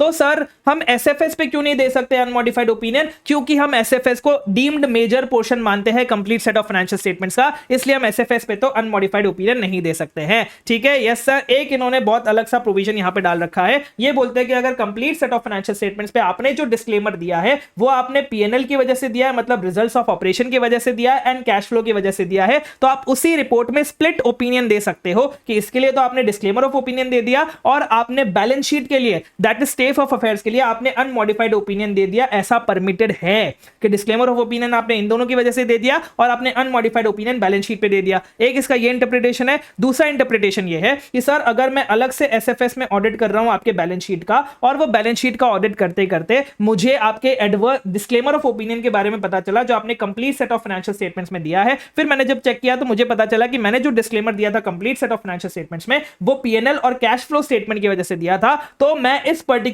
एसएफएस में अनमॉडिफाइड ओपिनियन दे सकता हूं। जबकि वैसे तो अलाउड नहीं है एसएफएस में अनमॉडिफाइड ओपिनियन देना अगर आपने एडवर्स और डिस्क्लेमर ऑफ ओपिनियन दिया हो, लेकिन इस पर्टिकुलर केस में अलाउड हो जाएगा, ऐसा इन्होंने प्रोविजन में लिख रखा है। ध्यान रखिएगा, ऐसे क्वेश्चन पूछ सकता है। और ये था आपका पूरा ऐसे 805। चलिए बढ़िया तरीके से हमने जो अभी कवर किया उसको पढ़ लेते हैं। क्या बात करें सर फॉर्म ऑफ ओपिनियन के बारे में कि सर एएफआरएफ हो सकता है आपको एसएफएस और एसीएफएस का प्रेजेंटेशन ना बताए। क्यों ना बताए? क्योंकि वो एफआरएफ आपका established by authorised standard setting organisation है जिसमें complete set of financial statements की बात करते हैं। इसीलिए ऑडिटर को कंसीडर करना पड़ेगा कि जो भी उसका एक्सपेक्टेड फॉर्म ऑफ ओपिनियन है वो एप्रोप्रिएट है या फिर नहीं है as per the applicable financial reporting framework. ठीक है, यस सर। अब क्या मैं ये फ्रेज यूज कर सकता हूं present fairly in all material respect, या फिर क्या मैं ये फ्रेज यूज कर सकता हूं give true and fair view. अब फेयर फेयर है तो आप समझ गए, फेयर प्रेजेंटेशन हो तो ही मैं ये फ्रेजेस यूज कर सकता हूं। तो ऐसे कौन से फैक्टर्स है इन फ्रेज को यूज करने से मुझे अफेक्ट करते हैं? सबसे पहली चीज, जो मेरा AFRF है क्या वो रिस्ट्रिक्टेड है to preparation of complete set of financial statements, या तो उसमें लिखा हुआ हो कि वो रिस्ट्रिक्टेड है या फिर इंप्लाइड किया गया है कि वो रिस्ट्रिक्टेड है। दूसरी चीज, क्या मेरे SFS और SCFS फुल्ली कंप्लाई कर रहे हैं फ्रेमवर्क के साथ, या फिर फेयर प्रेजेंटेशन को अचीव करने के लिए मैंने वो डिस्क्लोजर्स भी दिए हैं जो मेरे FRF में रिक्वायर्ड नहीं है, और इन एक्सेप्शनल सर्कमस्टेंसेस जो रिक्वायर्ड है मेरे FRF में उससे मैंने डिपार्ट किया है फेयर प्रेजेंटेशन को अचीव करने के लिए। ये मैं चेक कर लूंगा। और लास्ट में एक चीज बता दूंगा कि sir expected form of opinion का डिसीजन बनाना ये प्रोफेशनल जजमेंट में आता है ऑडिटर के। ऑडिटर खुद के प्रोफेशनल जजमेंट पे एक्सपेक्टेड फॉर्म ऑफ ओपिनियन बनाता है। ठीक है, यस सर। नेक्स्ट चीज बात करते हैं forming opinion and reporting consideration में, कि सर ऑडिटर को अप्लाई करना है ऐसे 700 और 800 अडॉप्ट करके necessary in the circumstances. GC की बात कर लेंगे कि जो डिस्क्रिप्शन है आपके मैनेजमेंट रिस्पांसिबिलिटी का, कि मैनेजमेंट की रिस्पांसिबिलिटी होती है जीसी का असेसमेंट करना, उसको भी हम अडॉप्ट करेंगे as necessary in the circumstances. तीसरी चीज, जो हमारे रिपोर्ट है जिसमें SFS और FEFS है, जिसमें हम इंफॉर्मेशन देना चाह रहे हैं ओनर्स को, सिमिलर स्टेक होल्डर्स को, उसको हमें एनुअल रिपोर्ट मानना है एज पर SA 720। और अगर एंटिटी ऐसी कोई रिपोर्ट इशू करने का प्लान कर रही है तो हमारे यहाँ पे SA 720 का रिक्वायरमेंट लग जाएंगे। ठीक है, यस सर। सिग्नेचर की बात करेंगे, खुद के नाम में करना है, फर्म के नाम पे करना है, खुद का मेंबरशिप नंबर लिखना है, फर्म का रजिस्ट्रेशन नंबर लिखना है, और यूडिन मेंशन करना है। ये हम थोड़ी देर में डिस्कस करते हैं। अगर ऑडिटर SFS और SCFS का वही ऑडिटर है जो complete set of financial statements का है, तो फिर हमें सेपरेट ओपिनियन इशू करना है दोनों एंगेजमेंट के लिए। अगर ऑडिटर SFS और SCFS को हम पब्लिश करना चाहे complete set of financial statements के साथ, तो हम पब्लिश कर सकते हैं, कोई दिक्कत वाली बात नहीं है। लेकिन अगर SFS और SCFS का प्रेजेंटेशन सफिशिएंटली डिफरेंशिएटेड नहीं है कंप्लीट फाइनेंशियल स्टेटमेंट्स के साथ, तो फिर ऑडिटर को बोलना पड़ेगा मैनेजमेंट को कि आप इसको रेक्टिफाई कीजिए, डिफरेंशिएशन को रेक्टिफाई कीजिए, प्रेजेंटेशन को रेक्टिफाई कीजिए। और आप अपनी रिपोर्ट तब तक इशू नहीं करोगे जब तक आप सेटिस्फाइड नहीं हो with the differentiation in presentation. ठीक है, यस सर। नेक्स्ट क्या बोल रहा है सर, अगर हमारा opinion complete set of financial statements पे क्वालिफाइड है, मॉडिफाइड है, उसमें EOM है, OM है, मुर्ग सेक्शन है, या फिर स्टेटमेंट है अनकरेक्टेड मटेरियल में स्टेटमेंट ऑफ अदर इंफॉर्मेशन के लिए एज पर SA 720, तो हमें इसका इंप्लीकेशन देखना है अपनी ऑडिट ऑफ SFS और SCFS में। अब हम बात करते हैं कि सर अगर हमें किसी मैटर का इंप्लीकेशन देखना है जो हमारे complete set of financial statements में है, तो फिर हमें कुछ फैक्टर्स कंसिडर करने पड़ेंगे। क्या फैक्टर्स कंसिडर करने पड़ेंगे? सबसे पहला, वो मैटर है क्या और वो किस हद तक रिलेट करता है SFS और FEFS के लिए। दूसरा, उस मैटर का परवेसिवनेस क्या है। तीसरा, उस मैटर के बीच में जो AFRF का डिफरेंस है, हमारे SFS और SCFS का AFRF और हमारे complete set of financial statements का AFRF, इनको दोनों के बीच में जो डिफरेंस है उसका नेचर क्या है और किस हद तक डिफरेंस है। चौथा, सर जो पीरियड हमने कवर किया है complete set of financial statements में और जो SFS और SCFS में पीरियड कवर किया गया है, इनके बीच में कितना डिफरेंस है, किस हद तक डिफरेंस है। लास्ट में, सर जो हमारी डेट ऑफ रिपोर्ट बनाई है हमने complete set of financial statements की, इससे अभी तक कितना टाइम बीत चुका है। यहां पे एक और चीज बोल रहा है, भले ही वो मैटर जो हमारा रिपोर्ट में है complete set of financial statements की, भले ही उसका कोई भी इंप्लीकेशन नहीं है ऑडिट और FSS और FEFS में, फिर भी हम चाहे तो उसको रेफर कर सकते हैं अदर मैटर पैराग्राफ में, जैसे एग्जांपल के तौर पे मुर्ग सेक्शन। ठीक है, यस सर। लास्ट में क्या बोल रहे हैं, मतलब नेक्स्ट क्या बोल रहा है सर, कि अगर हमारा opinion complete set of financial statements पे एडवर्स है और डिस्क्लेमर है, तो हमें ऐसे 705 ये बोलता है कि हम अनमॉडिफाइड ओपिनियन इशू नहीं कर सकते SFS और SCFS के लिए, क्योंकि अगर हमने अनमॉडिफाइड ओपिनियन इशू किया तो वो कॉन्ट्राडिक्ट करेगा आपके एडवर्स और disclaimer of opinion for complete set of financial statements को। वही सेम चीज यहां पे बोल दी कि अगर आपका opinion complete set of financial statements पे एडवर्स और डिस्क्लेमर है, लेकिन ऑडिटर को लगता है कि जब मैं ऑडिट कर रहा हूं SCFS का तो वो एप्रोप्रिएट है अनमॉडिफाइड ओपिनियन इशू करने के लिए, कि मुझे यहां पे अनमॉडिफाइड ओपिनियन इशू करना चाहिए, तो आप अनमॉडिफाइड ओपिनियन इशू कर सकते हो ओनली इफ जब तीनों कंडीशन फुलफिल हो जाए। तीन कौन सी कंडीशन है सर? सबसे पहला, लॉ एंड रेगुलेशन के द्वारा प्रोहिबिटेड नहीं होना चाहिए। दूसरा, जो आप ओपिनियन एक्सप्रेस कर रहे हो उस रिपोर्ट में एक्सप्रेस करना जो आपके एडवर्स और डिस्क्लेमर ऑफ रिपोर्ट वाली रिपोर्ट से दोनों साथ में पब्लिश्ड ना हो, दोनों को साथ में पब्लिश मत करना। और तीसरी चीज, SCFS आपका मेजर पोर्शन नहीं होना चाहिए complete set of financial statements का, और ये एक्सेप्शन आपके SFS के लिए एप्लीकेबल नहीं है, क्योंकि SFS को हम डीम्ड मानते हैं कि वो मेजर पोर्शन बनाता है complete set of financial statements का। ठीक है, यस सर। लास्ट में एक पॉइंट और डिस्कस कर लेते हैं कि अगर आपने complete set of financial statements पे डिस्क्लेमर ऑफ ओपिनियन दिया था P&L के लिए और कैश फ्लो स्टेटमेंट के लिए, तो आप अनमॉडिफाइड ओपिनियन दे सकते हो बैलेंस शीट के लिए, क्योंकि आपने जो डिस्क्लेमर ऑफ ओपिनियन दिया था वो P&L और कैश फ्लो के लिए दिया था, पूरे फाइनेंशियल स्टेटमेंट्स के लिए नहीं दिया था। ठीक है, यस सर। एक क्वेश्चन हमें करना है, फिर हमारा ये SA 805 जो है वो खत्म हो जाएगा। क्वेश्चन नंबर 124 क्या बोलता है सर? ये बोल रहा है कि यहां पे हमने जब हम ऑडिट रिपोर्ट ड्राफ्ट कर रहे थे complete set of financial statements की, तो हमने सोचा हम एडवर्स ओपिनियन देंगे। लेकिन वहीं अगर मैं फाइनलाइज कर रहा हूं एससीएफएस का ऑडिट कर रहा हूं, जिसमें मैंने एससीएफएस का ऑडिट किया है पीपीई का, और मुझे लग रहा है मुझे वहां पे अनमॉडिफाइड ओपिनियन देनी चाहिए, तो क्या मैं ऐसा कर सकता हूं कि मैंने कंप्लीट सेट पे तो एडवर्स ओपिनियन दे दिया, वही सेम चीज यहां पे बोल रहा है, कंप्लीट सेट पे मैंने एडवर्स ओपिनियन दे दिया, लेकिन जब मैं ट्रेड रिसेबल का ऑडिट कर रहा था, मतलब जब मैं एसईएफएस का ऑडिट कर रहा था, तब मुझे अनमॉडिफाइड ओपिनियन देनी है। क्या मैं कर सकता हूं? कर सकता हूं, तो कैसे कर सकता हूं? वही सेम चीज हमने यहां पे रिपीट कर दी कि वैसे तो नहीं कर सकते हो, अगर आपको करना है तो आप कर सकते हो, लेकिन ये 3 कंडीशन आपके फुलफिल होनी चाहिए। अगर इन द इंस्टेंट केस क्या हुआ मैंने बता दिया, फिर लास्ट में बोल दिया कि हाँ भाई सीए राज रजनी चाहे तो वो क्या बोलते हैं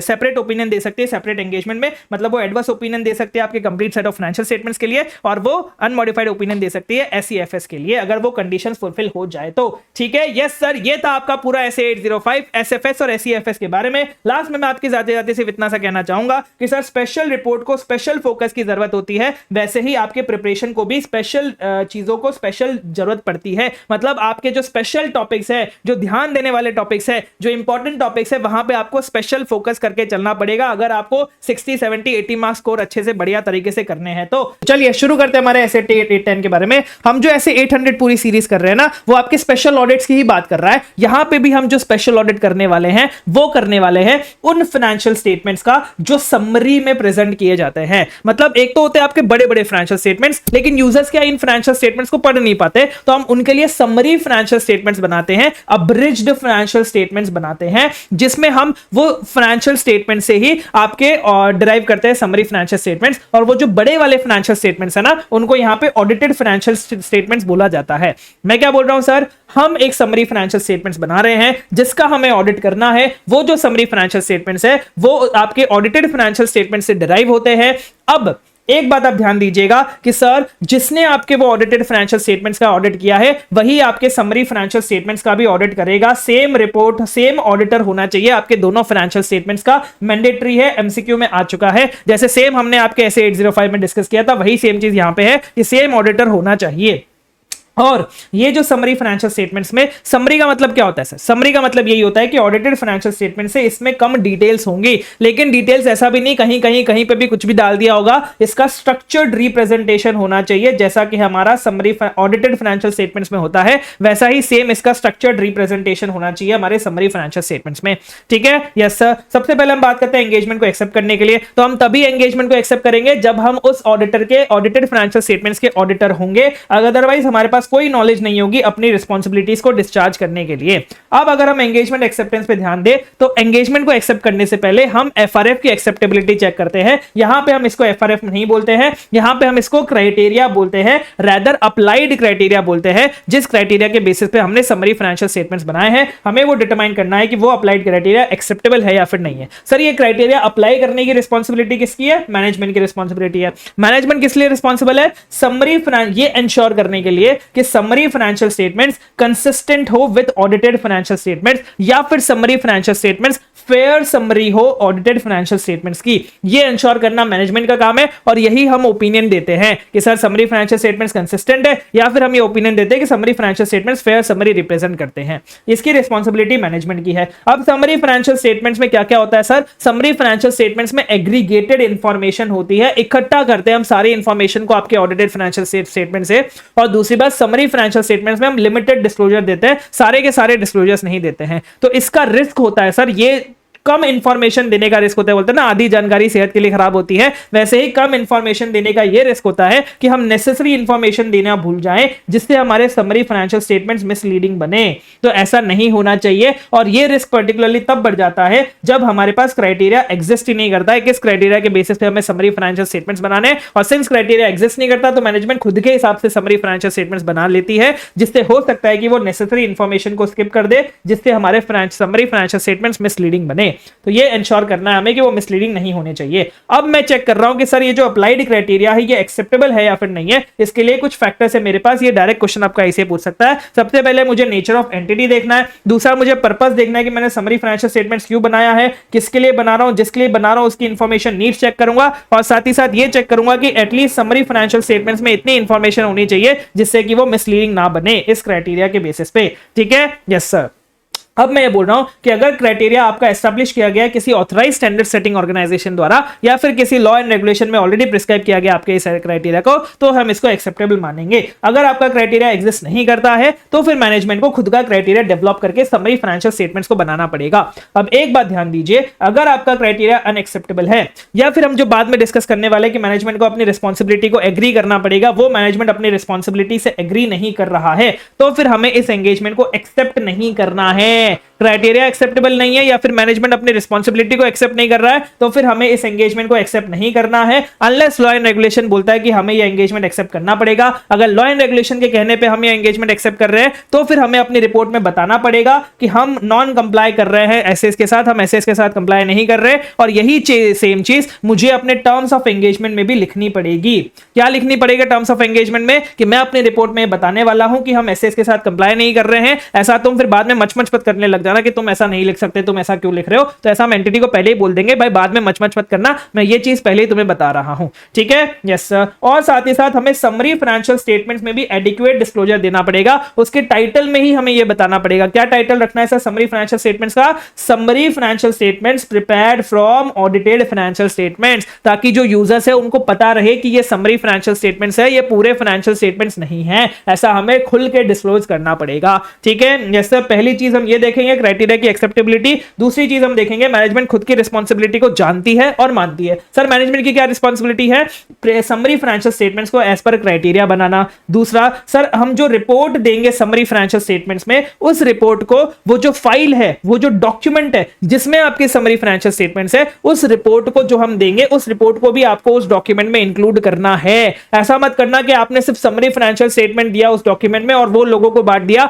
आपको हमारी रिपोर्ट को भी चिपका के समरी फाइनेंशियल स्टेटमेंट्स के साथ डिस्ट्रीब्यूट करना पड़ेगा। ये आपकी रिस्पॉन्सिबिलिटी है। एंड साथ साथ आपको बताना पड़ेगा कि ऑडिटर ने हमारे समरी फाइनेंशियल स्टेटमेंट्स पे रिपोर्टिंग की है, ऐसा आपको बताना पड़ेगा। ये आपकी रिस्पॉन्सिबिलिटी है। तीसरी रिस्पॉन्सिबिलिटी है कि सर जिस ऑडिटेड फाइनेंशियल स्टेटमेंट्स के बेसिस पे हमारे समरी फाइनेंशियल स्टेटमेंट्स बने हैं, वो ऑडिटेड फाइनेंशियल स्टेटमेंट्स भी हमारे यूजर्स के पास अवेलेबल होने चाहिए, बिना ज्यादा डिफिकल्टी के, बिना अनड्यू डिफिकल्टी के, बिना ज्यादा मुश्किल के। हमारे ऑडिटेड फाइनेंशियल स्टेटमेंट्स भी हमारे users of summary financial statements के पास होने चाहिए। सर ऐसा क्यों इंपॉर्टेंट है? क्योंकि अगर समरी फाइनेंशियल स्टेटमेंट्स देख के उन्हें कुछ गलत चीज लग रही है, तो वो ऑडिटेड फाइनेंशियल स्टेटमेंट, डिटेल्ड वाले फाइनेंशियल स्टेटमेंट्स को देख के थोड़ा एक्सप्लेनेशन ले सकते हैं, थोड़ा एविडेंस ले सकते हैं, ठीक है? Yes sir. अब सर हमें कैसे पता चलेगा कि हमारे ऑडिटेड फाइनेंशियल स्टेटमेंट यूजर्स के पास अवेलेबल है या फिर नहीं है? कैसे हम पता लगाएंगे? सबसे पहली चीज, हो सकता है कि आपके समरी फाइनेंशियल स्टेटमेंट्स में ही लिखा हो कि आपको ये ऑडिटेड फाइनेंशियल स्टेटमेंट कहां से मिलेंगे, किससे मिलेंगे, कौन आपको ये दे सकता है। या फिर दूसरी चीज हो सकता है आपके audited financial statement public record पे हो।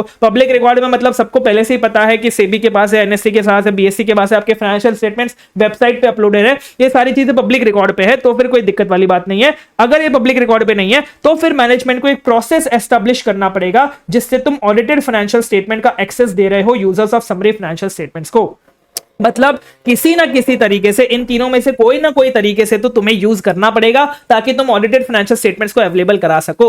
या फिर हो सकता है हमें लॉ एंड रेगुलेशन मना करे कि हमें ऑडिटेड फाइनेंशियल स्टेटमेंट्स को अवेलेबल कराने की जरूरत नहीं है, तो फिर हमें समरी फाइनेंशियल स्टेटमेंट्स में ये डिस्क्राइब करना पड़ेगा कि भाई देखो ये लॉ एंड रेगुलेशन है जो मुझे मना कर रहा है ऑडिटेड फाइनेंशियल स्टेटमेंट्स अवेलेबल कराने से, ठीक है? Yes sir. ये था हमारा पूरा एंगेजमेंट की एक्सेप्टेबिलिटी के बारे में कि सर पहले हम एफआरएफ के क्राइटेरिया की एक्सेप्टेबिलिटी देखेंगे, फिर हम आपका ये मैनेजमेंट की रिस्पॉन्सिबिलिटी देखेंगे। अगर ये दोनों चीजें सही हैं, फिर ही हम आपका ये एंगेजमेंट एक्सेप्ट करेंगे, ठीक है? Yes sir. अब हम बात करते हैं प्रोसीजर्स के बारे में कि हमें क्या प्रोसीजर्स परफॉर्म करने हैं जब हम समरी फाइनेंशियल स्टेटमेंट्स को ऑडिट कर रहे हैं। तो सर हमें सबसे पहले ये चेक करना है कि समरी फाइनेंशियल स्टेटमेंट्स में ये चीजें डिस्क्लोज है। क्या डिस्क्लोज है सर? सबसे पहले समरी फाइनेंशियल स्टेटमेंट्स में उसके समराइज्ड नेचर के बारे में डिस्क्लोजर होना चाहिए। सर समराइज्ड नेचर के बारे में डिस्क्लोजर का मतलब क्या होता है? Summarised balance sheet, summarised profit and loss, summarised cash flow statement, ऐसे करके लिखा होना चाहिए ताकि यूजर्स को पता रहे बार बार कि भाई ये समराइज वाले हैं, ये ओरिजिनल वाले नहीं है। और साथ ही साथ आपको डिस्क्लोजर देना है ऑडिटेड फाइनेंशियल स्टेटमेंट्स का।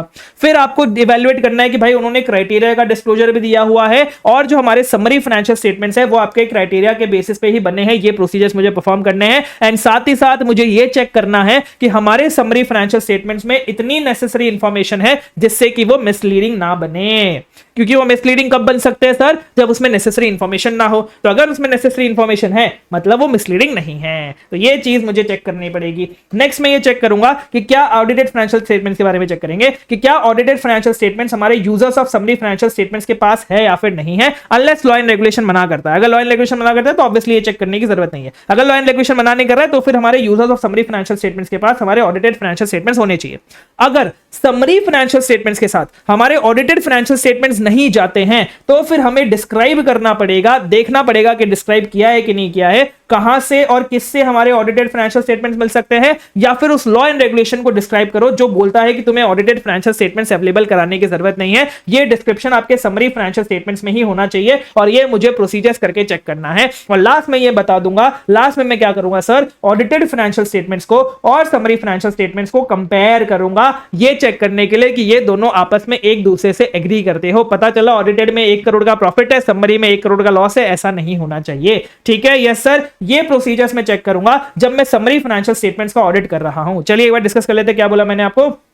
मैं बोल रहा हूं ऐसे 10 में एंगेजमेंट हम परफॉर्म कर रहे हैं समरी फाइनेंशियल स्टेटमेंट्स की, जिसको हम एवरेज फाइनेंशियल स्टेटमेंट्स भी बोलते हैं। इसमें हमें रिपोर्ट करना है समरी फाइनेंशियल स्टेटमेंट से जो डिराइव हुए हैं आपके ऑडिटेड फाइनेंशियल स्टेटमेंट्स के, और इनके दोनों का जो ऑडिटर है वो सेम ऑडिटर है। साथ ही साथ summary financial statement in fact derive है आपके ऑडिटेड फाइनेंशियल स्टेटमेंट से, बस इसमें लेस डिटेल होती है from the audited financial statements, लेकिन ये स्ट्रक्चर्ड रिप्रेजेंटेशन प्रोवाइड करते हैं जो कंसिस्टेंट है आपके ऑडिटेड फाइनेंशियल स्टेटमेंट्स के साथ। ठीक है, यस सर। एंगेजमेंट एक्सेप्टेंस की बात करेंगे, हम तभी एक्सेप्ट करेंगे जब हमने ही ऑडिट किया है इनके ऑडिटेड फाइनेंशियल स्टेटमेंट्स, क्योंकि अगर ऐसा नहीं है तो हमारे पास नेसेसरी इंफॉर्मेशन नहीं होगी हमारी रिस्पांसिबिलिटीज को डिस्चार्ज करने के लिए एज पर दिस SA 810। ठीक है, yes sir. Before accepting the engagement हमें डिटरमाइन करना है कि क्या आपका अप्लाइड क्राइटेरिया एक्सेप्टेबल है या फिर नहीं है। मैनेजमेंट रिस्पांसिबल है क्राइटेरिया को अप्लाई करने के लिए जिससे हमारे जो समरी फाइनेंशियल स्टेटमेंट्स बनेंगे वो कंसिस्टेंट हो ऑडिटेड फाइनेंशियल स्टेटमेंट्स के साथ एंड फेयर समरी रिप्रेजेंट करते हो ऑडिटेड फाइनेंशियल स्टेटमेंट्स की। अब बिकॉज समरी फाइनेंशियल स्टेटमेंट्स में एग्रीगेटेड इंफॉर्मेशन है, लिमिटेड डिस्क्लोजर्स है, तो इसलिए वहां पे रिस्क बढ़ जाता है कि उसमें इंफॉर्मेशन जो नेसेसरी इंफॉर्मेशन है वो नहीं होगी, जिससे हमारे फाइनेंशियल स्टेटमेंट्स मिसलीडिंग हो जाएंगे।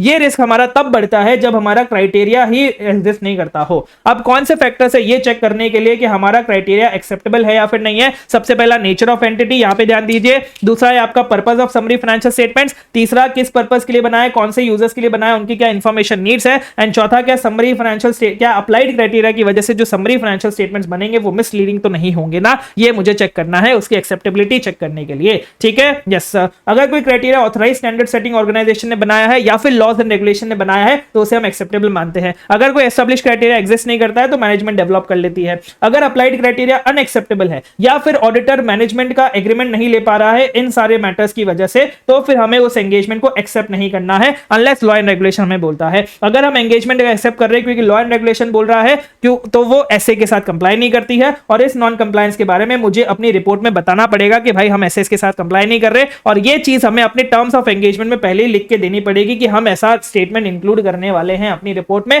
बाद में कचकच मचमच मत करना।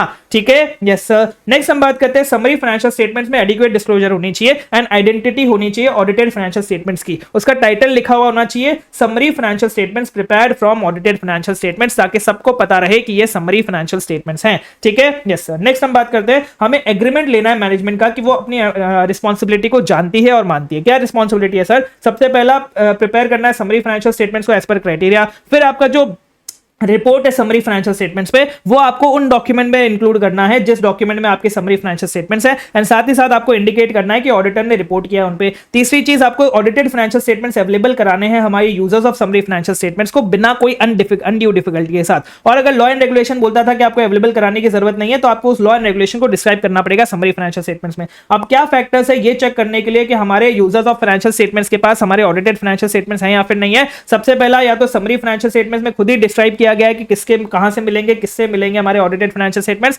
या फिर हमारे audited financial statements public record में है, या फिर मैनेजमेंट ने कोई प्रोसेस एस्टैब्लिश किया है जिससे user summary financial statements audited financial statements को एक्सेस कर सकते हैं। ठीक है, यस सर। और लास्ट में हम उनसे एग्री कर लेंगे फॉर्म ऑफ ओपिनियन के बारे में जो हम एक्सप्रेस करने वाले हैं समरी फाइनेंशियल स्टेटमेंट्स में। उनको बता देंगे कि ये फॉर्म ऑफ ओपिनियन हम यूज करने वाले हैं, अगर तुम एग्री करते हो तो ही हम ये एंगेजमेंट को एक्सेप्ट करने वाले हैं। ठीक है, यस सर। अब हम बात करते हैं एंटी ऑफ प्रोसीजर्स के बारे में जो हमें परफॉर्म करना है। हमें ये इवैल्यूएट करना है कि क्या summary financial statements adequately disclose करते हैं उनके समराइज नेचर के बारे में and identity of audited financial statements के बारे में। हमें ये इवैल्यूएट करना है क्या समरी फाइनेंशियल स्टेटमेंट्स डिस्क्लोज करते हैं क्राइटेरिया। हमें ये इवैल्यूएट करना है क्या summary financial statements as per applied criteria prepare हुए हैं। हमें इवैल्यूएट करना है क्या समरी फाइनेंशियल स्टेटमेंट्स में उतनी इंफॉर्मेशन है जिससे कि वो मिसलीडिंग ना बने। हमें ये इवैल्यूएट करना है कि क्या ऑडिटेड फाइनेंशियल स्टेटमेंट्स अवेलेबल है हमारे users of summary financial statements को, अनलेस लॉ एंड रेगुलेशन मना करता है उनको प्रोवाइड करने के लिए। दूसरा, अगर समरी फाइनेंशियल स्टेटमेंट्स के साथ आपके ऑडिटेड फाइनेंशियल स्टेटमेंट्स नहीं गए हैं तो हमें ये इवैल्यूएट करना है कि क्या हमारे समरी फाइनेंशियल स्टेटमेंट्स में दो चीजें डिस्क्राइब हो, या तो कहां से और किससे मिलेंगे ऑडिटेड फाइनेंशियल स्टेटमेंट्स ये बोला होना चाहिए, या फिर ये बोला होना चाहिए कि लॉ एंड रेगुलेशन जो मना करता है ऑडिटेड फाइनेंशियल स्टेटमेंट्स अवेलेबल कराने की जरूरत नहीं है, उसको हमें डिस्क्राइब करना पड़ेगा। और लास्ट में ये बोल रहा है कि हमें समरी फाइनेंशियल स्टेटमेंट्स को कंपेयर करना पड़ेगा ऑडिटेड फाइनेंशियल स्टेटमेंट से टू डिटरमाइन कि वो एग्री करते हैं कि नहीं करते हैं। ठीक है, यस सर। अभी तक हमने प्रोसीजर्स कर लिए, हमने पहले एंगेजमेंट को एक्सेप्ट किया, फिर प्रोसीजर्स कर लिए। अब हम बात करते हैं फॉर्म ऑफ ओपिनियन की। अब हमें कैसी रिपोर्टिंग करनी है उसकी बात करते हैं। तो ये क्या बोल रहे हैं सर कि अगर आप अनमॉडिफाइड ओपिनियन इशू करने वाले हो तो आप दोनों में से कोई भी एक फ्रेज यूज कर सकते हो। या तो आप ये बोल सकते हो कि हमारे जो समरी फाइनेंशियल स्टेटमेंट है वो कंसिस्टेंट है in all material respects with audited financial statements, या फिर आप ऐसा बोल सकते हो कि हमारे summary financial statements are represent fair summary of audited financial statements as per the applied criteria. दोनों में से आप कोई भी फ्रेज यूज कर सकते हो। लेकिन अगर लॉ एंड रेगुलेशन बोल रहा है कि आप इन दोनों को वर्डिंग को यूज नहीं कर सकते, आपको कोई और ही वर्डिंग यूज करनी है, तो मुझे और प्रोसीजर्स परफॉर्म करने पड़ेंगे उस ओपिनियन को एक्सप्रेस करने के लिए। अगर मुझे ऐसा लग रहा है कि अगर मैंने ये वाली वर्डिंग दे दी तो इससे यूजर्स मेरे ओपिनियन को मिसअंडरस्टैंड करेंगे, तो फिर मुझे एक्सप्लेनेशन देना पड़ेगा उनकी मिसअंडरस्टैंडिंग को दूर भगाने के लिए। लेकिन अगर मैं एक्सप्लेनेशन नहीं दे पा रहा हूं तो फिर मुझे ऐसा एंगेजमेंट ही एक्सेप्ट नहीं करना है जिसकी वर्डिंग का ओपिनियन मैं दे ही ना पाऊं। वो एंगेजमेंट ही मैं एक्सेप्ट नहीं करूंगा अनलेस लॉ एंड रेगुलेशन मुझे बोलता है। अगर लॉ एंड रेगुलेशन मुझे बोल रहा है इसलिए मैं एक्सेप्ट कर रहा हूं, तो मैं अपनी रिपोर्ट में बता दूंगा कि भाई मैं एसएस के साथ कंप्लाई नहीं कर रहा हूं। ठीक है, यस सर। अब सर जब आपका स्पेशल पर्पस फ्रेमवर्क के बेसिस पे आपके ऑडिटेड फाइनेंशियल स्टेटमेंट्स बने होंगे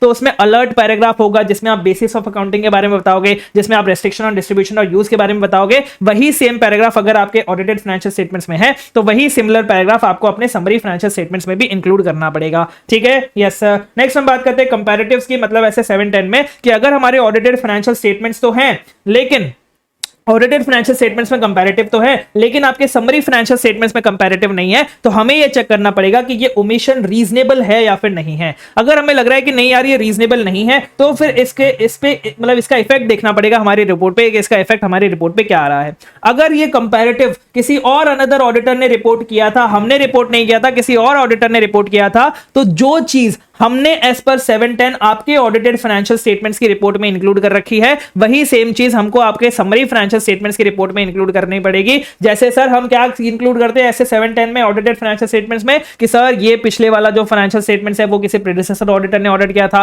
क्या टाइप ऑफ ओपिनियन उसने इशू किया था एंड क्या डेट था उसके रिपोर्ट का। वही सेम चीज हमें समरी फाइनेंशियल स्टेटमेंट्स की रिपोर्ट में भी इंक्लूड करनी पड़ेगी एज पर एस 710। ठीक है, यस सर। अब ये बोल रहा है सर अगर कुछ भी ऊपर नीचे हुआ था आपके ऑडिटेड फाइनेंशियल स्टेटमेंट्स में, कुछ भी ऊपर नीचे हुआ था मतलब क्या सर, आपने कोई क्वालिफाइड ओपिनियन दिया था अपने ऑडिटेड फाइनेंशियल स्टेटमेंट्स में, या फिर आपने उसकी रिपोर्ट में कोई एम्फेसिस ऑफ मैटर पैराग्राफ डाला है, अदर मैटर पैराग्राफ डाला है, material uncertainty related to going concern paragraph डाला है, कोई की ऑडिट मैटर डाला है, या फिर ऐसे 720 वाला के स्टेटमेंट ऑफ अनकरेक्टेड मटेरियल में स्टेटमेंट ऑफ अदर इंफॉर्मेशन वाला अगर आपने कोई भी पैराग्राफ डाला है ऑडिटेड फाइनेंशियल स्टेटमेंट्स में, तो फिर लेकिन आपको ऐसा लग रहा है कि समरी फाइनेंशियल स्टेटमेंट तो कंसिस्टेंट है, समरी फाइनेंशियल स्टेटमेंट्स में कोई दिक्कत नहीं है, तो फिर आप सबसे पहले अपनी रिपोर्ट में ये बताएंगे कि हमारे ऑडिटेड फाइनेंशियल स्टेटमेंट्स में ये सारी चीजें थी। ऐसा आप अपनी रिपोर्ट में बताएंगे ऑन समरी फाइनेंशियल स्टेटमेंट्स कि हमारे ऑडिटेड फाइनेंशियल स्टेटमेंट्स में ये सारी चीजें मेंशन की गई थी। दूसरा हम डिस्क्राइब करेंगे, क्या डिस्क्राइब करेंगे, किसका डिस्क्रिप्शन देंगे, ये अगर क्वालिफाइड ओपिनियन था तो बेसिस फॉर क्वालिफाइड ओपिनियन का डिस्क्रिप्शन देंगे, किस बेसिस पे हमने क्वालिफाइड ओपिनियन दिया था,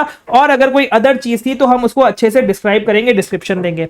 एंड तीसरी चीज हम क्या डिस्क्राइब करेंगे, इसका इफेक्ट क्या आ रहा है समरी फाइनेंशियल स्टेटमेंट पे, ये सारी चीजों का कोई इफेक्ट आ रहा है कि नहीं आ रहा है समरी फाइनेंशियल स्टेटमेंट पे। और स्पेसिफिकली अगर मैं 720 की बात करूं जिसमें अदर इंफॉर्मेशन में मटेरियल में स्टेटमेंट है, उसका इफेक्ट हमारे इस डॉक्यूमेंट जिसमें मटेरियल समरी फाइनेंशियल स्टेटमेंट्स को घुसाया गया है उस डॉक्यूमेंट पे कोई इंपैक्ट आ रहा है कि नहीं आ रहा है, इसकी बात करेंगे हम लोग हमारे ऑडिट रिपोर्ट में ऑन समरी फाइनेंशियल स्टेटमेंट्स। तो तीन चीजें स्टेट करेंगे कि भाई कंटेन करता है, मतलब हमारे ऑडिटेड फाइनेंशियल स्टेटमेंट्स में ये सारी चीजें हैं, डिस्क्राइब करेंगे बेसिस फॉर ओपिनियन और बाकी सारे मैटर्स को, और तीसरा इसका इफेक्ट बता देंगे समरी फाइनेंशियल स्टेटमेंट्स पे और document containing summary financial statements पे। ये तब होगा जब क्वालिफाइड ओपिनियन है। क्या हो सर, अगर एडवर्स और डिस्क्लेमर ऑफ ओपिनियन इशू कर दिया जाए तो? अगर एडवर्स और डिस्क्लेमर ऑफ ओपिनियन इशू था हमारे ऑडिटेड फाइनेंशियल स्टेटमेंट्स पे, तो पहली चीज तो हम बताएंगे कि भाई देखो ऑडिटेड फाइनेंशियल स्टेटमेंट्स पे एडवर्स और डिस्क्लेमर ऑफ ओपिनियन था।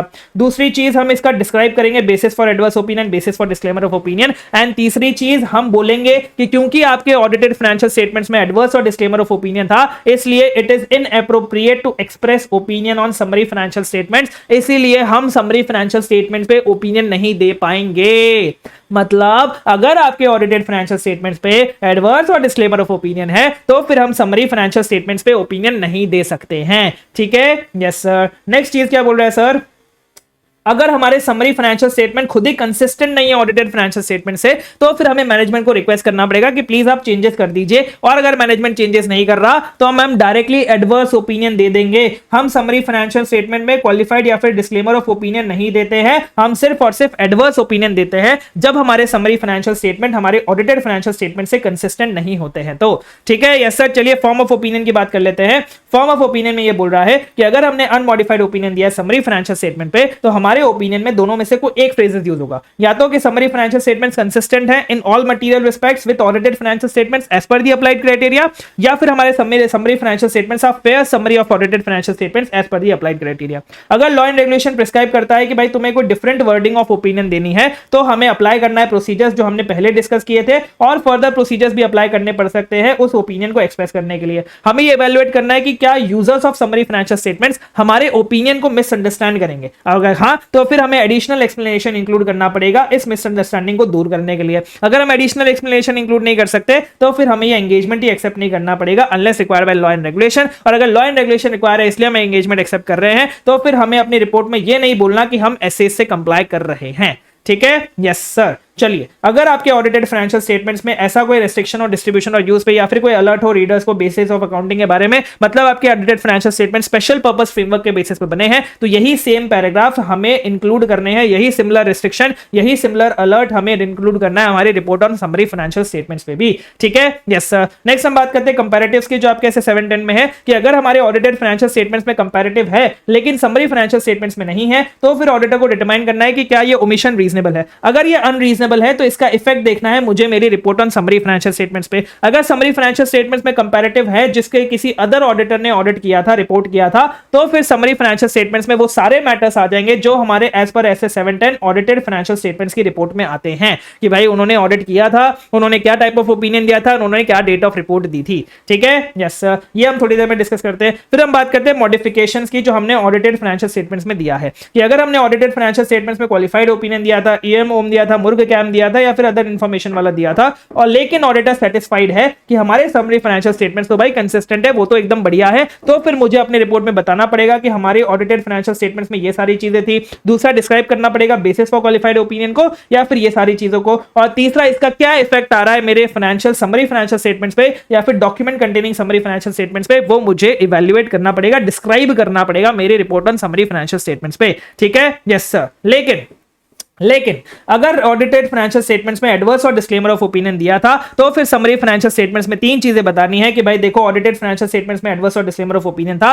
दूसरा कि भाई मुझे डिस्क्राइब करना है क्या बेसिस की वजह से मैंने ओपिनियन दिया था। और तीसरा कि भाई it is inappropriate to express opinion on summary financial statements, मैं समरी फाइनेंशियल स्टेटमेंट्स में कोई ओपिनियन नहीं दे सकता हूं।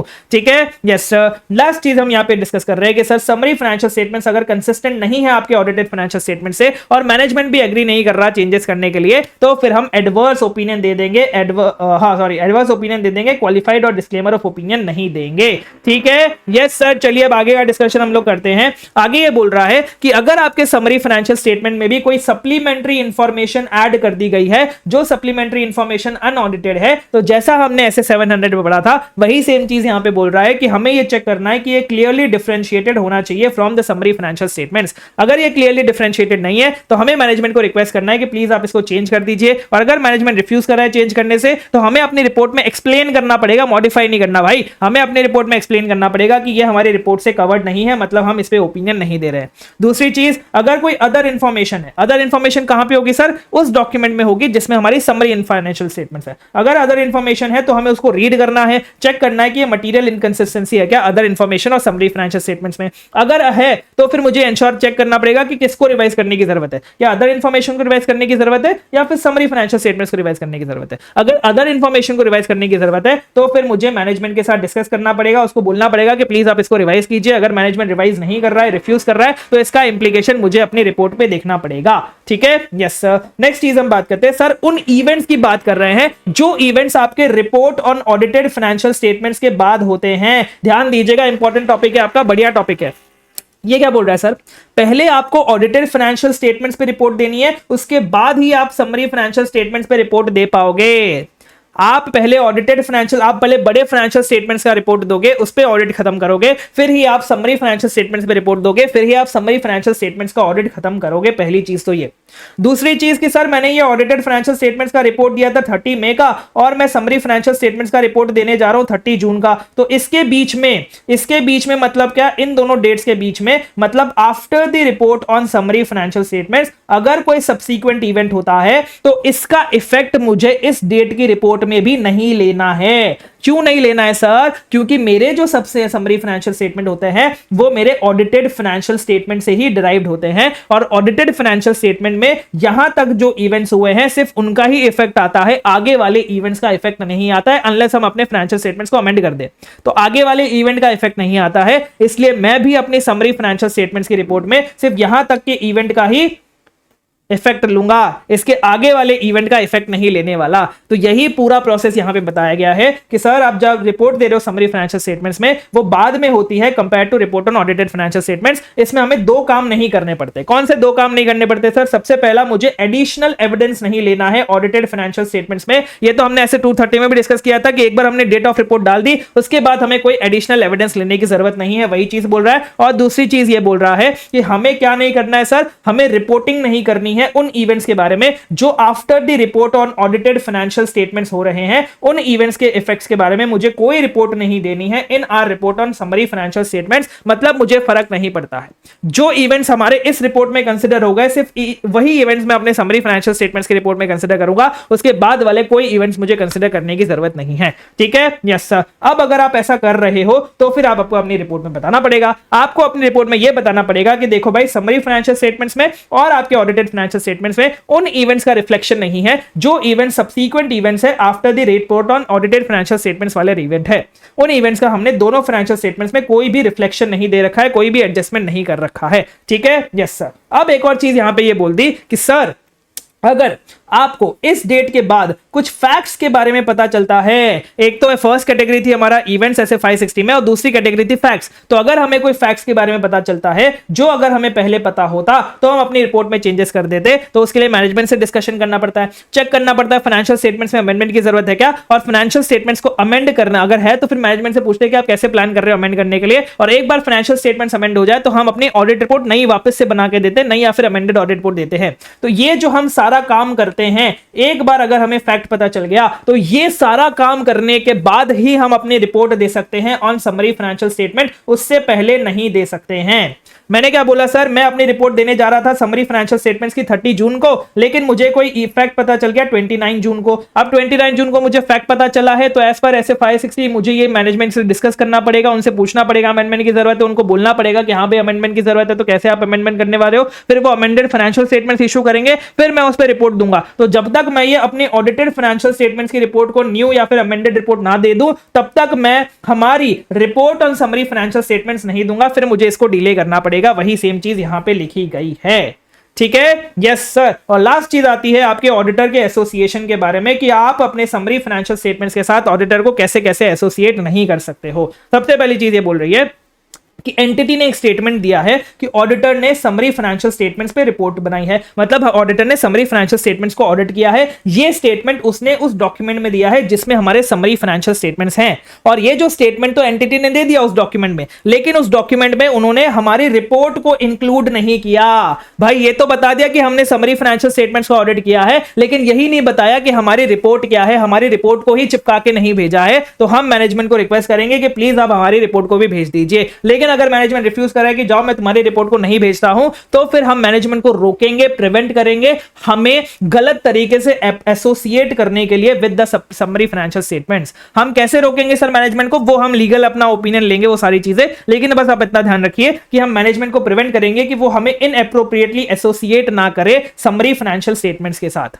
ठीक है, इनएप्रोप्रिएटली क्यों एसोसिएट हो रहे हैं हम, क्योंकि हमारा ऑडिट रिपोर्ट जा ही नहीं रहा। अगर हमारा ऑडिट रिपोर्ट चला जा रहा होता साथ साथ में समरी फाइनेंशियल स्टेटमेंट्स के, तो सब कुछ बढ़िया था, लेकिन तुम ऑडिट रिपोर्ट नहीं भेज रहे हो, तो तुम ऐसा नहीं कर सकते, तुम ऑडिटर को एसोसिएट नहीं कर सकते समरी फाइनेंशियल स्टेटमेंट के साथ, फिर तुम्हें ये वाला स्टेटमेंट भी हटाना पड़ेगा। ठीक है, यस सर। नेक्स्ट चीज ये बोल रहा है सर, हमने कंपनी के ऑडिटेड फाइनेंशियल स्टेटमेंट्स का तो ऑडिट किया है, लेकिन हमने समरी फाइनेंशियल स्टेटमेंट्स का ऑडिट नहीं किया। अब सर दोनों ऑडिटर तो सेम होने चाहिए, तो किसने किया ऑडिट, किसी ने नहीं किया audit. Summary financial statements audit ही नहीं हुए हैं, ऑडिटेड फाइनेंशियल स्टेटमेंट्स ऑडिट हो गए। कंपनी क्या करती है, एंटिटी क्या करती है, एक डॉक्यूमेंट बनाती है, उस डॉक्यूमेंट में ऑडिटेड फाइनेंशियल स्टेटमेंट्स लिखती है, उस डॉक्यूमेंट में ही समरी फाइनेंशियल स्टेटमेंट्स को इंक्लूड करती है, और उसी डॉक्यूमेंट में हमारी रिपोर्ट को इंक्लूड करती है जो हमने ऑडिटेड फाइनेंशियल स्टेटमेंट्स पे रिपोर्ट बनाई थी। और एंटिटी क्या बोलती है, एंटिटी हमें रेफर कर देती है उस डॉक्यूमेंट में और ऐसा बोल देती है कि भाई ऑडिटर ने फाइनेंशियल स्टेटमेंट्स का ऑडिट किया है। कंपनी भी चालाक है, उसने ऐसा बोल दिया फाइनेंशियल स्टेटमेंट्स का ऑडिट किया, उसने ये नहीं बताया कि ऑडिटर का किया है, समरी का किया है, बस फाइनेंशियल स्टेटमेंट्स का ऑडिट किया है। दूसरा, वो ये भी बताती है कि देखो भाई ये स्टेटमेंट इंक्लूड करती है कि समरी फाइनेंशियल स्टेटमेंट्स जो है वो डिराइव हुए हैं from the audited financial statements, और वो ऑडिटेड फाइनेंशियल स्टेटमेंट्स का तुम्हारे ऑडिटर ने ऑडिट कर रखा है, तुम टेंशन मत लो। मतलब वो इनडायरेक्टली हमें रेफर करना चाह रही है कि हमने समरी फाइनेंशियल स्टेटमेंट्स पे भी अपना ओपिनियन दिया होगा, क्योंकि वो इनडायरेक्टली बोल रही है ना कि भाई तुम्हारे ऑडिटेड फाइनेंशियल स्टेटमेंट्स है, उससे ही तुम्हारे समरी फाइनेंशियल स्टेटमेंट्स बने, और ये ऑडिटेड फाइनेंशियल स्टेटमेंट्स का ऑडिट तुम्हारे ऑडिटर ने कर रखा है, तो तुम्हारे समरी फाइनेंशियल स्टेटमेंट्स भी बढ़िया ही बने हैं, ऑडिटर ने ऑडिट कर रखा है, ऐसा वो बताना चाह रही हो। अगर ऐसा कुछ है तो फिर ऑडिटर को सेटिस्फाइड होना पड़ेगा कि भाई आप ये जो रेफरेंस दे रहे हो वो सिर्फ आप ऑडिटेड फाइनेंशियल स्टेटमेंट्स के लिए ही दे रहे हो, समरी फाइनेंशियल स्टेटमेंट्स के लिए नहीं दे रहे। और दूसरी चीज, आप ये जो स्टेटमेंट्स दे रहे हो इससे यूजर्स को ऐसा ना इंप्रेशन जाता हो कि हमने समरी फाइनेंशियल स्टेटमेंट्स पे भी रिपोर्ट किया है। अगर हम इन दोनों चीजों में से किसी के लिए भी सेटिस्फाइड नहीं है तो फिर हम मैनेजमेंट को रिक्वेस्ट करेंगे कि या तो आप इस रेफरेंस को ही रिमूव कर दो, या तो आप ये स्टेटमेंट को ही चेंज कर लो, या फिर अल्टरनेटिवली आप मुझे समरी फाइनेंशियल स्टेटमेंट्स का ऑडिट करने के लिए रख लो ना भाई। समरी फाइनेंशियल स्टेटमेंट्स का ऑडिट करने के लिए रख लो, मैं ऑडिट कर देता हूं, रिपोर्ट दे देता हूं, आप वो रिपोर्ट अपने डॉक्यूमेंट में इंक्लूड कर लेना, तुम्हारा भी फायदा हो जाएगा, मेरे पास भी दो पैसे आ जाएंगे। लेकिन मैनेजमेंट क्या, ये तीन चीजों में से कोई भी चीज करने के लिए रेडी नहीं है, तो वापस से मुझे मैनेजमेंट को प्रिवेंट करना पड़ेगा मुझे इनएप्रोप्रिएटली रेफर करने से, कि भाई आप मुझे इनएप्रोप्रिएटली रेफर नहीं कर सकते, गलत तरीके से रेफर नहीं कर सकते, मैनेजमेंट को मुझे रोकना पड़ेगा। ठीक है, यस सर। चलिए एक बार डिस्कस कर लेते हैं बढ़िया तरीके से। उससे पहले हम आते हैं एलिमेंट्स ऑफ रिपोर्ट पे। तो आपके अब अलग अलग जब भी हम पढ़ेंगे आगे एसएई, एसआरई, एसआरएस, इसमें आपके अलग अलग तरीके के आपके एलिमेंट्स ऑफ रिपोर्टिंग की बात होगी कि हम अपनी जो रिपोर्ट बनाएंगे उसमें क्या क्या चीजें इंक्लूड करेंगे। तो इसका हम बहुत बढ़िया तरीके से समराइजेशन करके, कंपैरिजन करके लास्ट में डिस्कस करेंगे। बहुत बाद आपके जब ये पूरा कोर्स हो जाएगा उसके बाद हम डिस्कस करेंगे। अभी आप जस्ट पढ़ने के लिए, ध्यान रखने के लिए ध्यान रख सकते हैं। सबसे पहली चीज है सर टाइटल बताएंगे। टाइटल में क्या लिखेंगे कि इंडिपेंडेंट ऑडिटर है। दूसरा हम एड्रेसी लिखेंगे। एड्रेस किसको करेंगे सर, अगर हमारे समरी फाइनेंशियल स्टेटमेंट्स का जो एड्रेसी है और जो हमारे ऑडिटेड फाइनेंशियल स्टेटमेंट्स का एड्रेसी है वो दोनों सेम नहीं है, तो फिर हमें ये देखना पड़ेगा कि क्या हम किसी डिफरेंट एड्रेसी को भेज सकते हैं कि नहीं भेज सकते हैं, क्या एप्रोप्रिएट होगा कि नहीं होगा भेजना। अब कैसे पता चलेगा सर हमारा एड्रेसी कौन है, कौन से फैक्टर्स के बेसिस पे पता चलेगा। सबसे पहला टर्म्स ऑफ एंगेजमेंट में हो सकता है लिखा हो, हमारे नेचर ऑफ एंटिटी की वजह से हमें पता चल जाए, या फिर हमारा पर्पस क्या था समरी फाइनेंशियल स्टेटमेंट्स बनाने का, इससे मुझे पता चलेगा कि मुझे ये रिपोर्ट किसको एड्रेस करनी है। दूसरी चीज, मुझे आइडेंटिफाई करना है समरी फाइनेंशियल स्टेटमेंट्स को, एंड जितने भी स्टेटमेंट है उस समरी फाइनेंशियल स्टेटमेंट्स को उनका टाइटल लिखना है। अगर मेरे समरी फाइनेंशियल स्टेटमेंट्स किसी डॉक्यूमेंट में इंक्लूडेड है, जिस डॉक्यूमेंट में अदर इंफॉर्मेशन भी बहुत सारी इंक्लूडेड है, तो मुझे पेज नंबर्स बताने पड़ेंगे, किस पेज नंबर पे मेरे समरी फाइनेंशियल स्टेटमेंट्स दिए हुए हैं, ताकि लोग आसानी से जाके वो समरी फाइनेंशियल स्टेटमेंट्स को पढ़ सकें।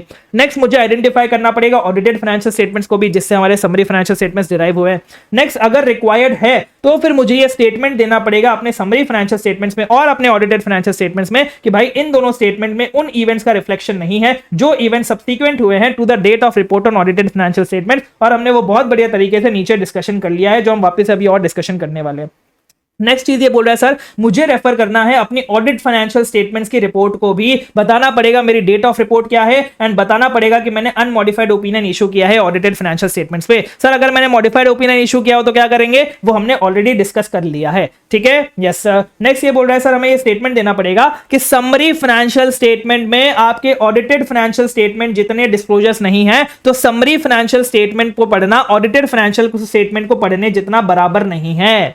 मतलब अगर आप ऑडिटेड फाइनेंशियल स्टेटमेंट्स को पढ़ना है तो आप उसको भी पढ़िए, समरी फाइनेंशियल स्टेटमेंट्स को पढ़ के आप ऑडिटेड फाइनेंशियल स्टेटमेंट जितना कंफर्ट नहीं ले सकते हैं, ठीक है। Yes sir. फिर हम डिस्क्रिप्शन दे देंगे मैनेजमेंट की रिस्पांसिबिलिटी का समरी फाइनेंशियल स्टेटमेंट्स के लिए, फिर हम बता देंगे भाई ऑडिटर रिस्पांसिबल है ओपिनियन बनाने के लिए समरी फाइनेंशियल स्टेटमेंट्स के लिए, फिर हम अपना ओपिनियन लिख देंगे कि कंसिस्टेंट है या फिर फेयर समरी है, वो हम ओपिनियन लिखेंगे, फिर हम अपनी साइन करेंगे अपने नाम पे, फर्म के नाम पे, अपने मेंबरशिप नंबर के, फर्म के रजिस्ट्रेशन नंबर पे और यूडेन पे, वही सेम चीज जो हमने ऐसे 700 में डिस्कस करी है। फिर हम रिपोर्ट डालें, डेट पे रिपोर्ट डालें, सॉरी रिपोर्ट पे डेट डालेंगे। अब ये डेट ऑफ रिपोर्ट भी आपका ऐसे 700 से ही, बस एक चीज इसमें एक्स्ट्रा है। ऐसे 700 में हमने क्या पढ़ा था सर, आप रिपोर्ट पे जो डेट डालेंगे वो आप तब तक नहीं डालेंगे जब तक आपको sufficient and appropriate audit evidence ना मिल चुका हो, जब तक आपके sufficient summary financial statements prepare ना हो चुके हो और जिनके पास अथॉरिटी थी उन्होंने रिस्पांसिबिलिटी ना ले ली हो। और इसमें एक और कंडीशन आ गई कि जब तक आपने ऑडिटेड फाइनेंशियल स्टेटमेंट की रिपोर्ट पे डेट ना डाला हो, कि भाई पहले आपकी report on audited financial statements जाएगा, उसके बाद ही आपका report on summary financial statements जाएगा,